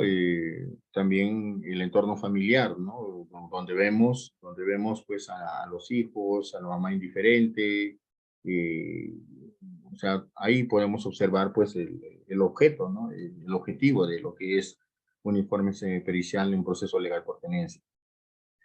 Bien, ¿qué observamos? ¿Qué observamos cuando hacemos un informe psicológico forense por el caso de tenencia, ¿no? Vemos si existe algún tipo de psicopatología, enfermedades o trastornos de carácter mental que impidan el correcto cuidado de los menores, en este caso los padres, ¿no? Puede ser por un tema de alcoholismo, drogadicción, por un tema de problema de salud mental, por un tema inclusive de problema hereditario que se va observando poco a poco. La adaptación a las diferentes esferas de la vida, así como el ajuste tras la separación del divorcio. Si, cómo son las consecuencias, ¿no? Al momento de la ruptura digamos, de su entorno familiar y el tema de esta adaptación, si va a ser, pues, en algunos momentos chocante para el menor o para la mamá o para el padre de familia. Esto vamos a ver si se está resolviendo de manera adecuada o adaptativa o simplemente se ha descompensado en todos los aspectos. Ahora, este informe, esta conclusión de este informe pericial va a dar, ¿sí? Va a dar información acerca del tipo de estilo de vida o de crianza que se ha estado teniendo de parte del menor y cuáles son los cuidados o las competencias parentales que han tenido los padres en todo ese proceso de estar con el menor o de no estar tampoco. Va a depender mucho de todas esas características. Todo eso se tiene que observar. También si existe el tema o ausencia de disfunciones, ¿no? En este caso puede ser una familia disfuncional. Cuando hablamos de una familia funcional, hablamos de una familia que va a cumplir todas las necesidades de que los menores o los hijos van a tener o van a solicitar. Donde tanto padre y madre existe una convivencia, existe una comunicación, existe una interacción continua y progresiva, donde los problemas van disminuyendo por temas de aprendizaje, de experiencia o de adaptación, y van a trabajar de manera conjunta, como equipo, ¿no? Para el bienestar de todos, no de uno, sino de todos. Esa es una familia funcional. Cuando se habla de una familia disfuncional, es que una parte de ellos es el que no cumple con estas características, no cumple con las necesidades, no cumple con el dar, digamos, el equilibrio en el entorno familiar. Y definitivamente, ¿qué hace? En vez de ayudar, en vez de colaborar, en vez de buscar un trabajo en conjunto, él es el que hace que se observen las dificultades, las deficiencias, es el que va a buscar algún tipo de descompensación para que los demás no se sientan conformes o no estén acordes en esa convivencia. Eso va a depender mucho. Ahora, el tema del abandono, de la separación, o de tener una familia que se va a separar, que va a ser desintegrada o monoparental, solamente mamá o solamente papá, pues definitivamente eso va a acarrear ciertas consecuencias o secuelas psicológicas, no solamente a las personas adultas, en este caso a los padres, sino también a los menores en todo sentido común, ¿no? Ahora, también se va a observar si existen presencia o no de factores de protección que van a estar relacionados justamente en este tema de custodia para esta tenencia, de este cuidado, de esta protección, ¿no? Y todo esto se va a informar a través de este peritaje psicológico para ver si existe una funcionalidad, una dinámica funcional, una dinámica que esté acorde a lo que es un tema familiar, una convivencia familiar idónea. Y si no existe, también pues el informe va a manifestarse como tal. Ahora, ¿cuándo se realiza la valoración psicológica del menor? Cosas puntuales ya con el menor, ¿no? Se informa sobre la exploración psicopatológica, ¿no? Del menor. A veces hay menores que ya tienen un comportamiento donde pues no son los espontáneos, no son los que están acordes según su edad cronológica. Ya están generando comportamientos mucho más agresivos para su edad, con reacciones muy fuertes que nos hacen predecir, ¿sí? Nos hacen predecir en un tema de análisis que esto va a ser desfavorable según su edad va avanzando y según las condiciones del entorno familiar. Definitivamente esto es lo que se observa. También se analizan los patrones de personalidad. En este caso, ellos personalidad todavía no tienen, pero sí están estructurando o están desarrollando su personalidad con el transcurso del tiempo y de la convivencia que van teniendo. Pero, ¿qué se observa entonces en esta estructuración de personalidad? Los temas de comportamiento, ¿no? Los temas de comportamiento que van brindando, que nos van ofreciendo. Por ejemplo, hay menores de edad que tienen 5 o 7 años, pero que están en consultorio y no se quedan sentados en un solo momento. Están tocando las cosas, inclusive las están rompiendo. Se le dice siéntate y ni caso te hacen. La mamá está ahí, que es la denunciante. La mamá está ahí y le menciona, ¿no? ¿Sabes qué, hijo? Siéntate, y él no le hace caso y él sigue haciendo su vida normal, o sea, como si nadie existiera. Y ahí vemos, pues, que los patrones de estructura, de personalidad, no están siendo los idóneos para un tema de obediencia o de valores o de un comportamiento deseable con personas que está conociendo. Y eso nos ayuda a entender cómo ha sido o cómo es su entorno familiar en cuanto a estos aspectos, ¿no? También se va a evaluar la adaptación del pre y post ruptura, o sea, cómo ha sido su adaptación antes de que los padres se separaran, porque los padres no se separan de un día para otro. Los padres se separan de manera progresiva. Claro, no es una separación definitiva, pero ya existe, digamos, una no comprensión, discusiones constantemente, agresiones verbales, psicológicas, pueden haber físicas también, y esto va aumentando de menos a más a tal punto donde ya existe un tema de denuncias, un tema de denuncias por violencia, tanto física y psicológica, y después, a posterior, recién la separación con medidas de protección o de alejamiento, con restricciones de visitas o regímenes de visitas y cosas por el estilo. Y cómo es el niño antes de y después de. Eso también se observa en el transcurso del tiempo. Eso se hace una investigación pues longitudinal, ¿no? Para ver exactamente cómo va desarrollándose el menor en todos estos aspectos. Ahora, se identifica también si hay indicadores de simulación y disimulación, lo que estábamos hablando delante. Cuando hablamos de indicadores de simulación, nosotros los forenses, al tocar esta terminología simulación, son personas, son personas que están completamente sanas, pero que se hacen ver enfermas, que se hacen ver enfermas. ¿Qué quiere decir así? Como que una persona que no ha sufrido ningún tipo de agresión, pero sin embargo se muestra como que ha sido afectada por todo lo que dice esta persona y exagera y manipula la información, haciendo notar que la otra persona es agresiva cuando nunca ha recibido nada de eso, pero sin embargo todas las características, tanto físicas y psicológicas, ¿sí? Expresivas también, muestran, muestran que sí hay afectación. Entonces tenemos que identificar si esta persona está simulando. ¿Qué quiere decir? Que está bien, pero sin embargo muestra como si hubiera afectado. En caso de disimulación, por ejemplo, personas que, por ejemplo, han recibido, menores de edad, que han recibido mucha agresión, mucha violencia, pero sin embargo no pasa nada, no sucede nada. La mamá denunció porque el papá le castiga feo, le tira con chicote, inclusive hay indicadores ahí en un médico legista donde se observa lesiones, ¿no? Lesiones por un tema de látigo, ¿no? Algo así, ¿no? Y él mismo lo coloca dentro de su como le dicen ellos, revisión médico-legal, ellos lo colocan. Pero cuando los menores llegan, dicen, no, mi papá nunca me pegó. Y te ponen una carita como que no pasó nunca nada. Y mi papá es muy bueno. Mi papá es una de las personas a las cuales yo quiero mucho. Y es pues por obra y gracia justamente la manipulación de los mayores, ¿no? Donde dicen, si tú hablas de tu papá lo van a meter a la cárcel. ¿Y qué va a pasar? Que tú no te vas a quedar con papá, va a venir otra persona que puede ser mucho más fea que tu papá y te va a tratar peor. ¿Qué es lo que quieres? Encima tu mamá ahora va a estar sola, va a trabajar, ya no va a estar contigo en tu casa.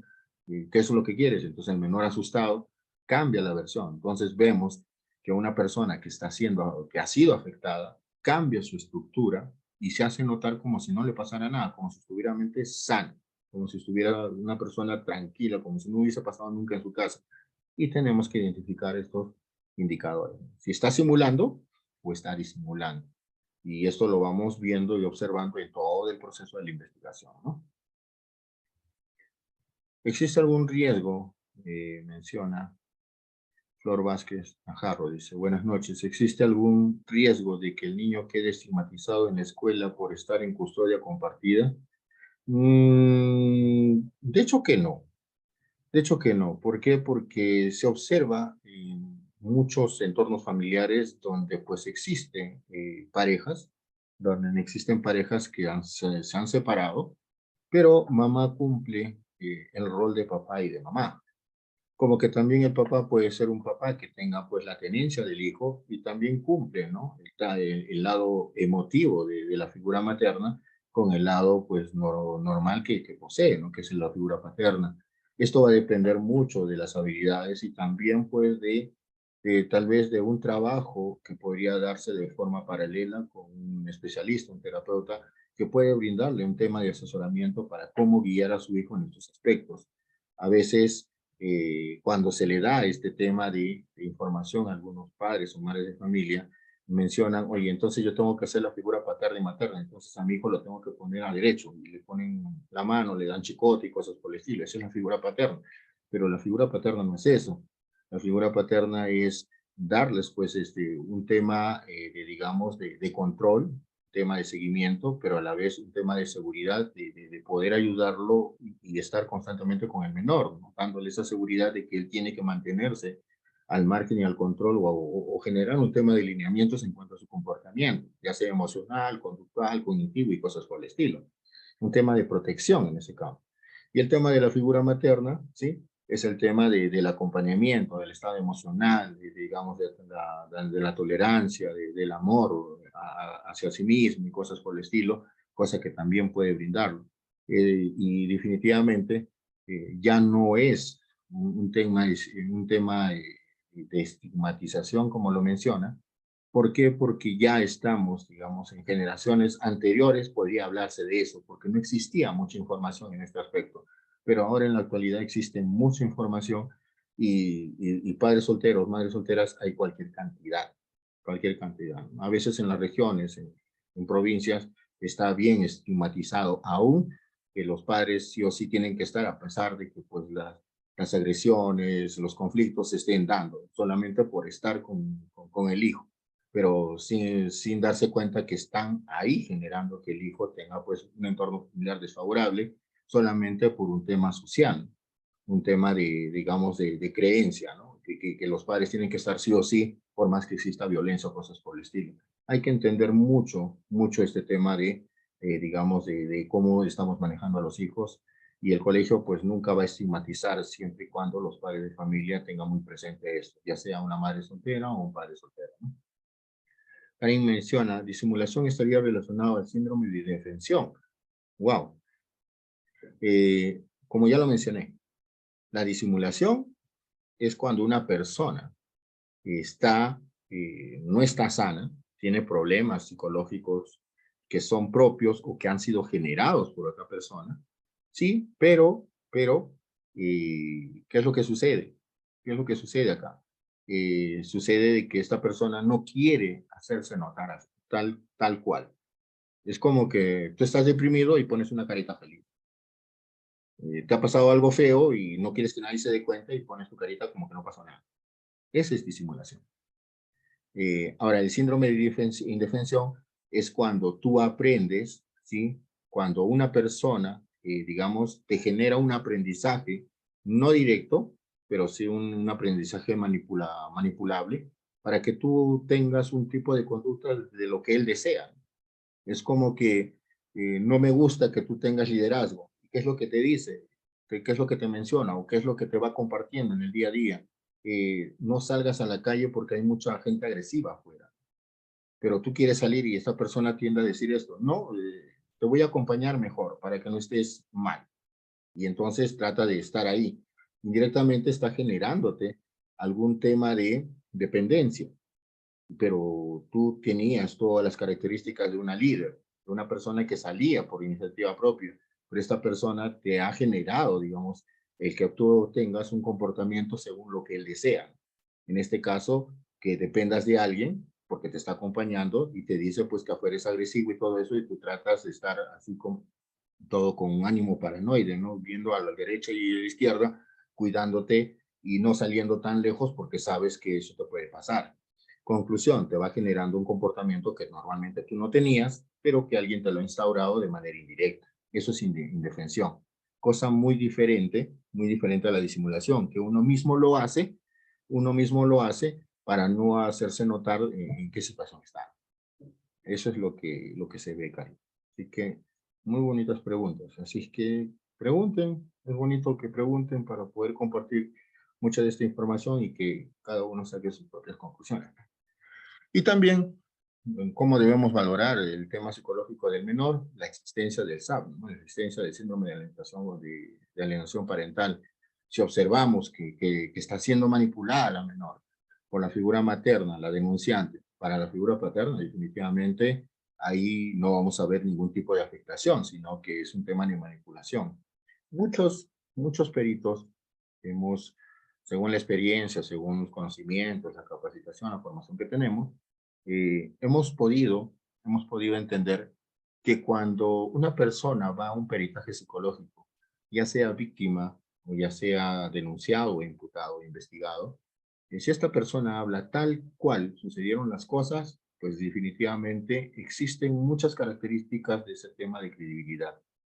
Pero cuando esta persona habla algo más o algo menos de lo que ha pasado, pues ahí está manipulando la historia. Y si está manipulando la historia, entendemos que esto ya no es creíble, porque no encaja, no existe una progresión, no existe un sentido común, una lógica progresiva.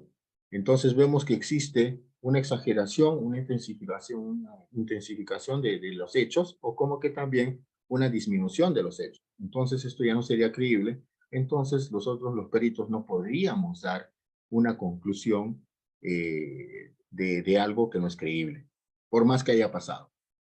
Y esto en algunas investigaciones pasa, que la persona ha pasado por el hecho, ¿sí? Ha pasado por el hecho, ha sido real lo que ha pasado, pero ha exagerado. Y esa exageración hace que esto se convierta en mentira, porque está intensificando para perjudicar más a la persona.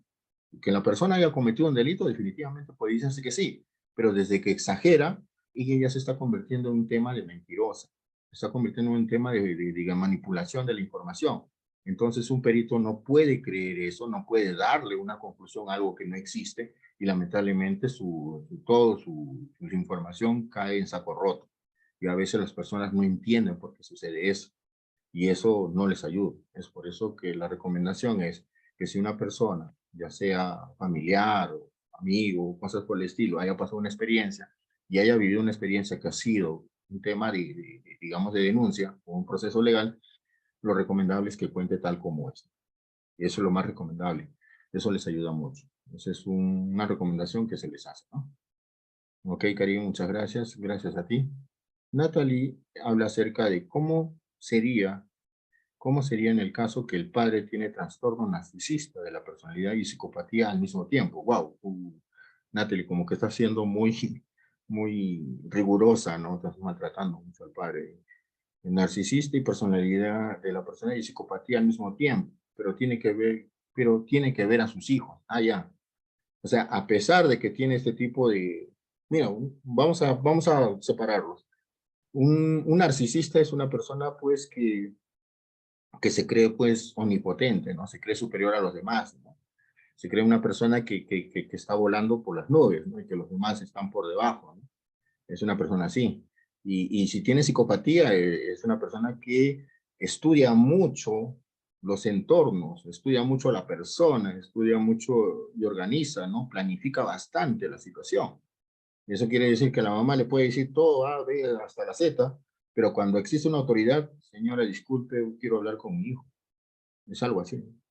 O sabe que la están grabando, primero observa si lo graban o no lo graban y después, dependiendo a esa seguridad, recién dice cosas. Ese es un psicópata o una persona que tiene psicopatía. Es un planificador, es un estratega. Es alguien que antes de hacer algo ya lo pensó 10 veces. Lo ha visto en cuatro dimensiones, inclusive. Entonces, es una persona que está bien preparada, es muy hábil en ese aspecto y sí es narcisista, pero tiene que ver a sus hijos.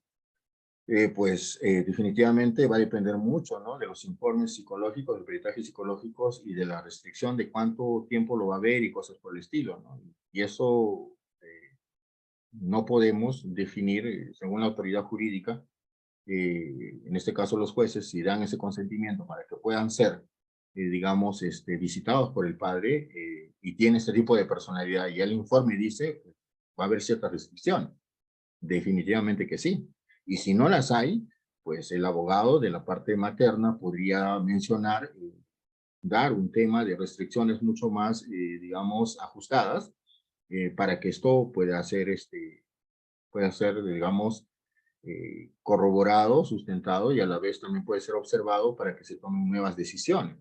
Y si el informe del especialista, en este caso del perito psicólogo, ha sacado que tiene este tipo de personalidad y todo eso, pues tiene que presentar también, pedirles al solicitar un informe cómo podrían ser las visitas con este padre de familia. Normalmente, pues se podría dar un tema de recomendación, ¿no? Que a lo mucho podría estar a 50 metros del entorno familiar, que no puede estar más de 1 hora o 2 horas máximo dentro de algo visible, del estar ahí o cosas por el estilo, o que un familiar que no sea la mamá porque va a tener mucha interacción conflictiva, puede ser de repente la abuela o el abuelo que acompañe, ¿no? A estas visitas o a estos paseos que puedan dar, digamos, con el padre, ¿no? Para que no se tenga este conflicto o esta confrontación con la madre de familia. Pueden haber ciertas recomendaciones, pero tienen que hacer valer pues el peritaje del informe psicológico en ese aspecto, ¿no? Como perito de parte yo lo haría. Anjuri Cruz, ¿cómo sería en el caso que el progenitor esté denunciando por violencia familiar, incluso por tentativa de feminicidio? Este proceso lo consideran en el proceso de la tenencia. Mm, Definitivamente todo proceso de familia, a ver, te pongo un ejemplo, Anjuri. Si mamá o el papá denuncia que a la hija o al hijo se le está generando un tema de violencia fuerte al hijo, eh, y por temas de repente de tentativa de algo, ¿no? O violencia muy, muy fuerte, muy grave, ¿no? Definitivamente lo que va a arrojar en el menor, en este caso en los hijos, es un tema de afectación, y de que existe afectación, pues ya existe un tema de recomendación, y la recomendación sería que busquemos un entorno más favorable para el menor. Y en este caso, si el menor tiene 7 años o más, pues se va a considerar mucho su decisión también de qué es lo que va a desear, ¿no? Definitivamente, por más que exista un tema fuerte de violencia, tentativa de algo, pues definitivamente el informe va a arrojar un resultado y basta que exista un tema de afectación o posterior daño psíquico, hasta eso podría llegar, podría darse el tema de tenencia, ¿no? O sea, de empezar a trabajar un tema de tenencia posterior. Bien. Esto es en cuanto al peritaje psicológico, a lo que yo estaba mencionando en antes, para que se pueda observar. El peritaje psicológico, ¿sí? Lo que se hace es un análisis conjunto, ¿sí? Un análisis conjunto. Vamos a tocar primer punto. El primer punto sería el relato. Estos son los hechos que han sido denunciados, la experiencia que ha vivenciado el menor, o la mamá o el papá, dependiendo a quién genera, ¿no? El tema de denuncia. De ahí se hace una psicobiografía dentro dentro de este peritaje psicológico, dentro de este informe, existe un tema personal, ¿sí? Y un tema familiar. Cuando hablamos de tema personal, hablamos de todo lo que al menor le pasa, le sucede, ¿no? Cómo ha crecido, con quién tiene preferencias, con quién tiene más afecto, quién es el que le ayuda más, quién colabora con él, quién es el que le regaña más, quién lo pone en su sitio y cosas por eso. Y en tema familiar, cómo son las discusiones con los padres, cómo los padres solucionan problemas, cuáles son los típicos problemas que suceden, si uno ha aumentado, uno ha desaparecido o uno sigue dándose con el paso del tiempo. Se observa también este tema de psicobiografía, que también está dentro del peritaje psicológico. Posterior a esto, se toman técnicas y pruebas o se busca teorías psicológicas y pruebas psicológicas para poder buscar más información de todo lo que nosotros ya estamos encontrando dentro del relato y la psicobiografía, de cómo está esta persona en el transcurso de su desarrollo, ¿no? Utilizamos pruebas psicológicas, tanto proyectivas como psicométricas, y las teorías las vamos relacionando según su etapa de desarrollo, según su entorno familiar, ¿no? Si es familia funcional, disfuncional, desintegrada, monoparental, extensa, reestructurada y cosas por el estilo. Ahora, todos estos análisis, todo esto, este tipo digamos, de aspectos, se va a trabajar de manera conjunta, porque todos deben estar relacionados. Digamos, si digamos el relato dice, me pega, me maltrata, pero sin embargo en el familiar dice, no, mi papá es bueno, ya no es congruente, ya no es congruente. Y a veces sucede eso. En el relato dice, no, mi papá es violento, mi papá es agresivo, mi papá pega mucho a mi mamá. Y en el tema familiar, ¿y cómo se llaman tus padres? Muy bien, no pasa nada.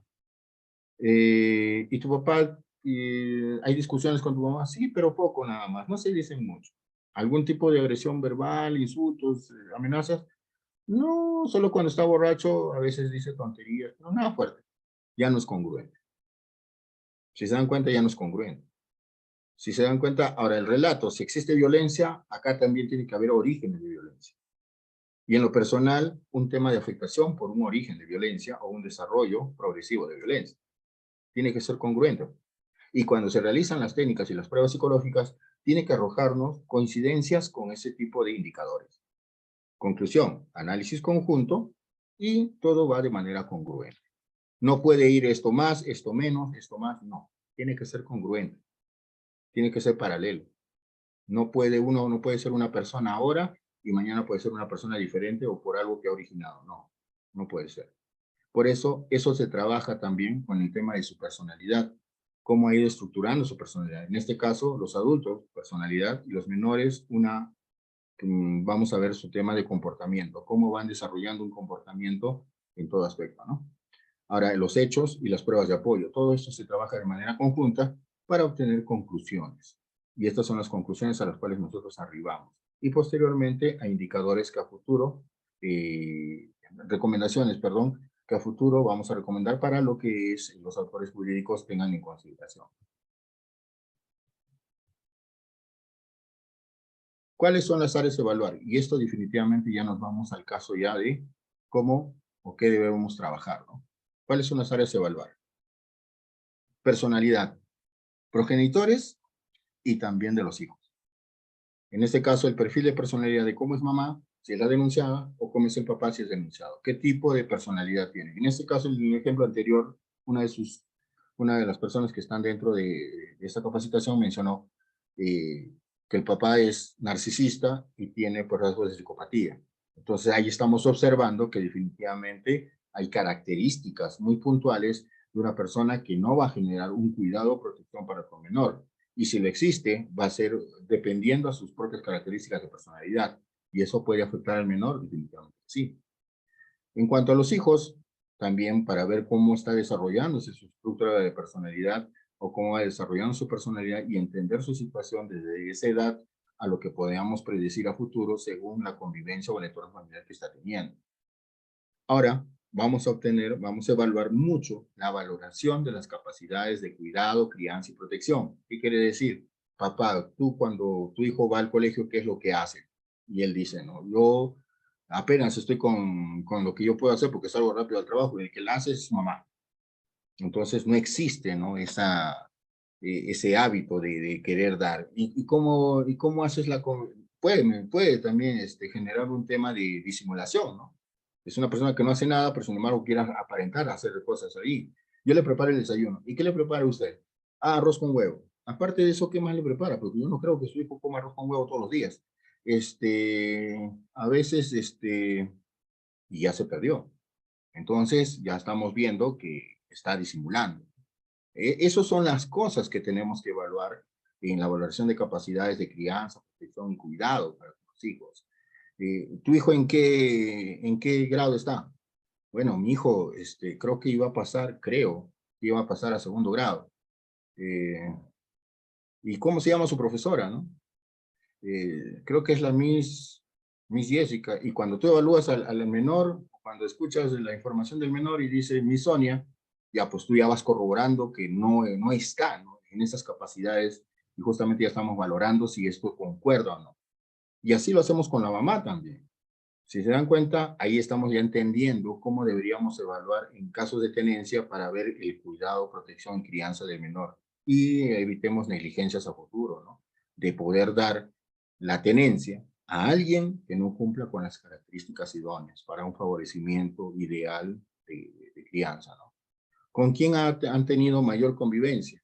Normalmente es mamá, pero a veces es con papá también, que la convivencia lo han tenido uno de ellos. Y normalmente, como ellos han tenido la mayor convivencia, normalmente ellos son los denunciados. Y es por eso que quieren tener la convivencia las personas que no han tenido, y eso hay que tener que evaluar también. Si lo conocen y han tenido la mayor convivencia, deberían conocer mucho más a sus hijos. Entonces, la información debería ser mucho más idónea de parte de ellos que de la persona que está denunciando. Y eso también se tiene que equilibrar, ¿no?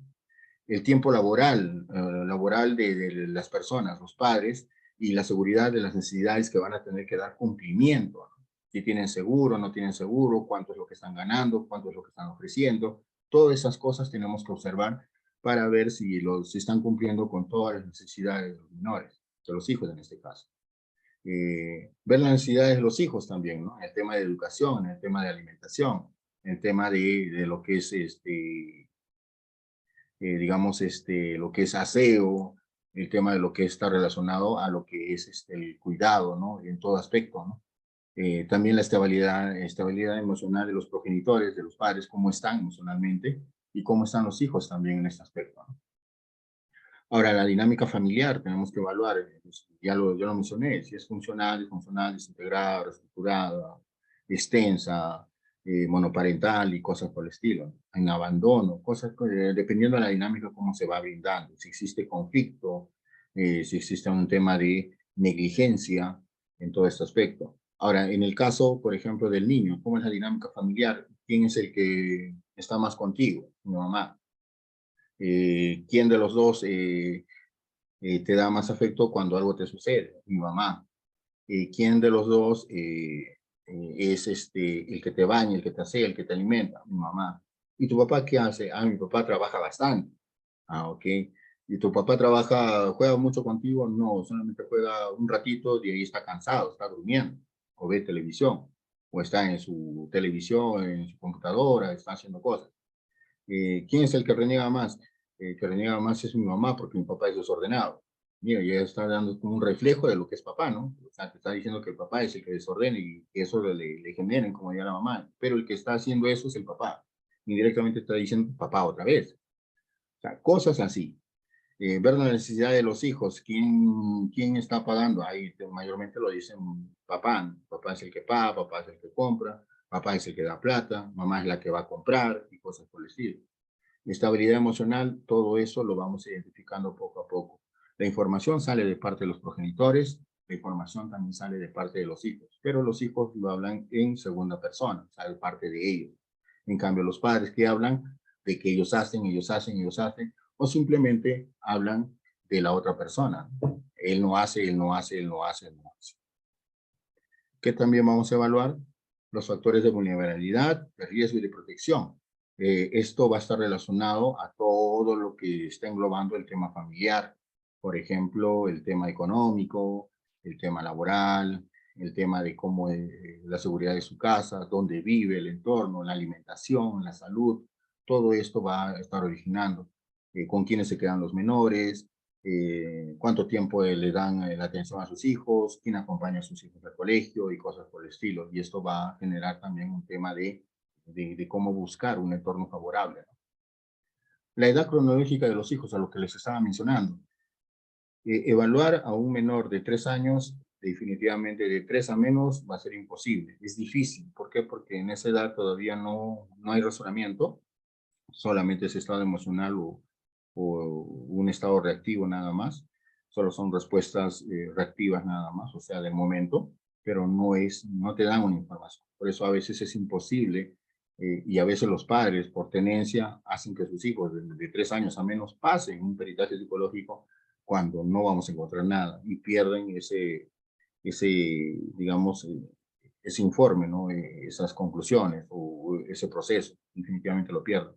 Ahora, cuando los hijos tienen de 3 años a más, estamos hablando 4, 5, ya existe un razonamiento lógico y ellos ya entienden. Inclusive hay niños que son muy maduros para su edad y hablan como si ya tuvieran 7, 8, 9, 10 años. Ellos pueden manifestar muchas cosas y pueden decir tantas cosas que han ido vivenciando. Por eso el informe va a depender mucho de la edad cronológica también. Ahora, si estos menores tienen de 8, 9, 10, 11 años, pues definitivamente la información va a ser mucho más amplia, es más entendible, se va a entender muchas cosas, es más fácil identificar ciertos criterios de simulación, disimulación, si existe este síndrome de alienación parental y cosas por el estilo. Y ya cuando los adolescentes ya tienen pues 12, 13, 15, 17 años, ya son personas prácticamente ya que van desarrollándose por sí mismos, ellos ya mencionan todo eso, pero mayormente ellos mencionan sus propios gustos o preferencias o qué es lo que desean, ¿no? Y ellos también, el informe va basado más en ellos, en lo que les gusta y ellos son más puntuales. Y también acá podemos ver negociaciones a veces de los padres que les mencionan, como lo dije anteriormente, que dicen, oye, si hablas bien de mí, ya vamos a vivir conmigo y vas a tener muchas cosas, pero al final las pierden, ¿no? Pero eso también es un tema de manipulación y definitivamente los peritos ya nos damos cuenta de eso, ¿no? Ahora, también vemos el tema de la psicopatía, como habló de antes una de las compañeras que están dentro de la capacitación. Si uno de los progenitores tiene esto, pues alertamos y definitivamente hacemos que esta persona pase no solamente un peritaje psicológico, sino también una evaluación psiquiátrica o neuropsicológica para entender muy bien si está pasando o está padeciendo algún tema de psicopatía, ¿no? Un tema de un trastorno o una patología. Y esto para advertir y que se pueda trabajar, se pueda trabajar. ¿Y cuáles son las recomendaciones al tribunal? ¿Cuáles son las recomendaciones?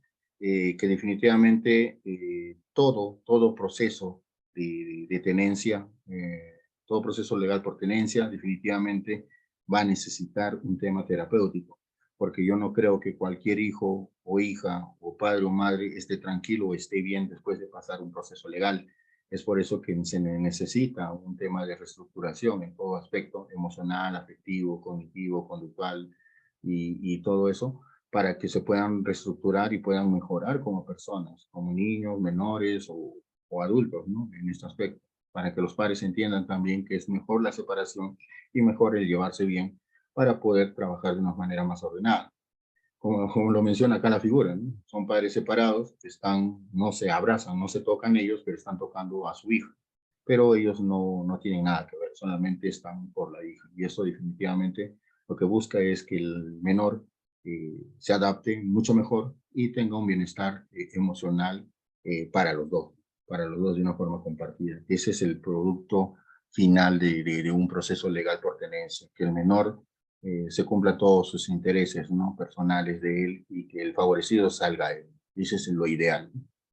Bueno, eh, Ha sido un gusto para con todos ustedes. Si existe alguna pregunta, algún tema de preguntas en este momento, un gusto resolverlas. Y bueno, gracias por la escucha y las preguntas que se realizaron en el proceso. Gracias a cada uno de ustedes. Muchas gracias, doctor. Tal vez alguno de los presentes tendrá más dudas que aclarar. Tal vez este es el momento de preguntar.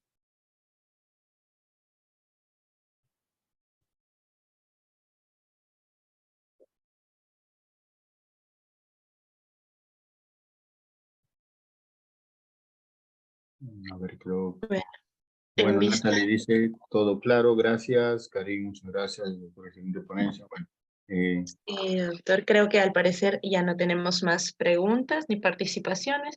En ahí todo hay caso, una pregunta. doctor, a A ver, ver, hay una pregunta ahí. Si se descubre que la menor mintió, entonces tacha toda su declaración. Definitivamente que sí, Mari. No podríamos nosotros avalar con una conclusión de una mentira. Es como que eh, un delincuente nos diga, sabemos que ha robado, pero él dice, sabes que te robé poco nada más, pero está diciendo que te robó poco. Entonces nosotros no podemos decir que él no es culpable, que sí es culpable, pero él está minimizando y está justificando o está de alguna manera racionalizando su respuesta. Es lo mismo. No podemos decir que el sol es color azul y que un psicólogo diga sí para todos, el bienestar del color azul del sol nos va a favorecer. Imposible, no podríamos dar una conclusión así. Es por eso que basta que exagere o minimice las cosas. Ahí vamos a ver que está manipulando la información y es por eso que no puede ser que una persona víctima ya no sea víctima o una persona imputada quiere hacerse notar que es buena gente, definitivamente él mismo se clarifica como una persona culpable, una persona que tiene sus indicadores de haber cometido algún tipo de hecho. Mari dice, en entrevista de cámara GS te realizan como 50 preguntas, no solo uno. Bueno, no sé a qué te refieres, Mari, no entiendo. Eh, ya cámara GS ya sería otra información, otra capacitación, no estaría. Tu pregunta también no la estoy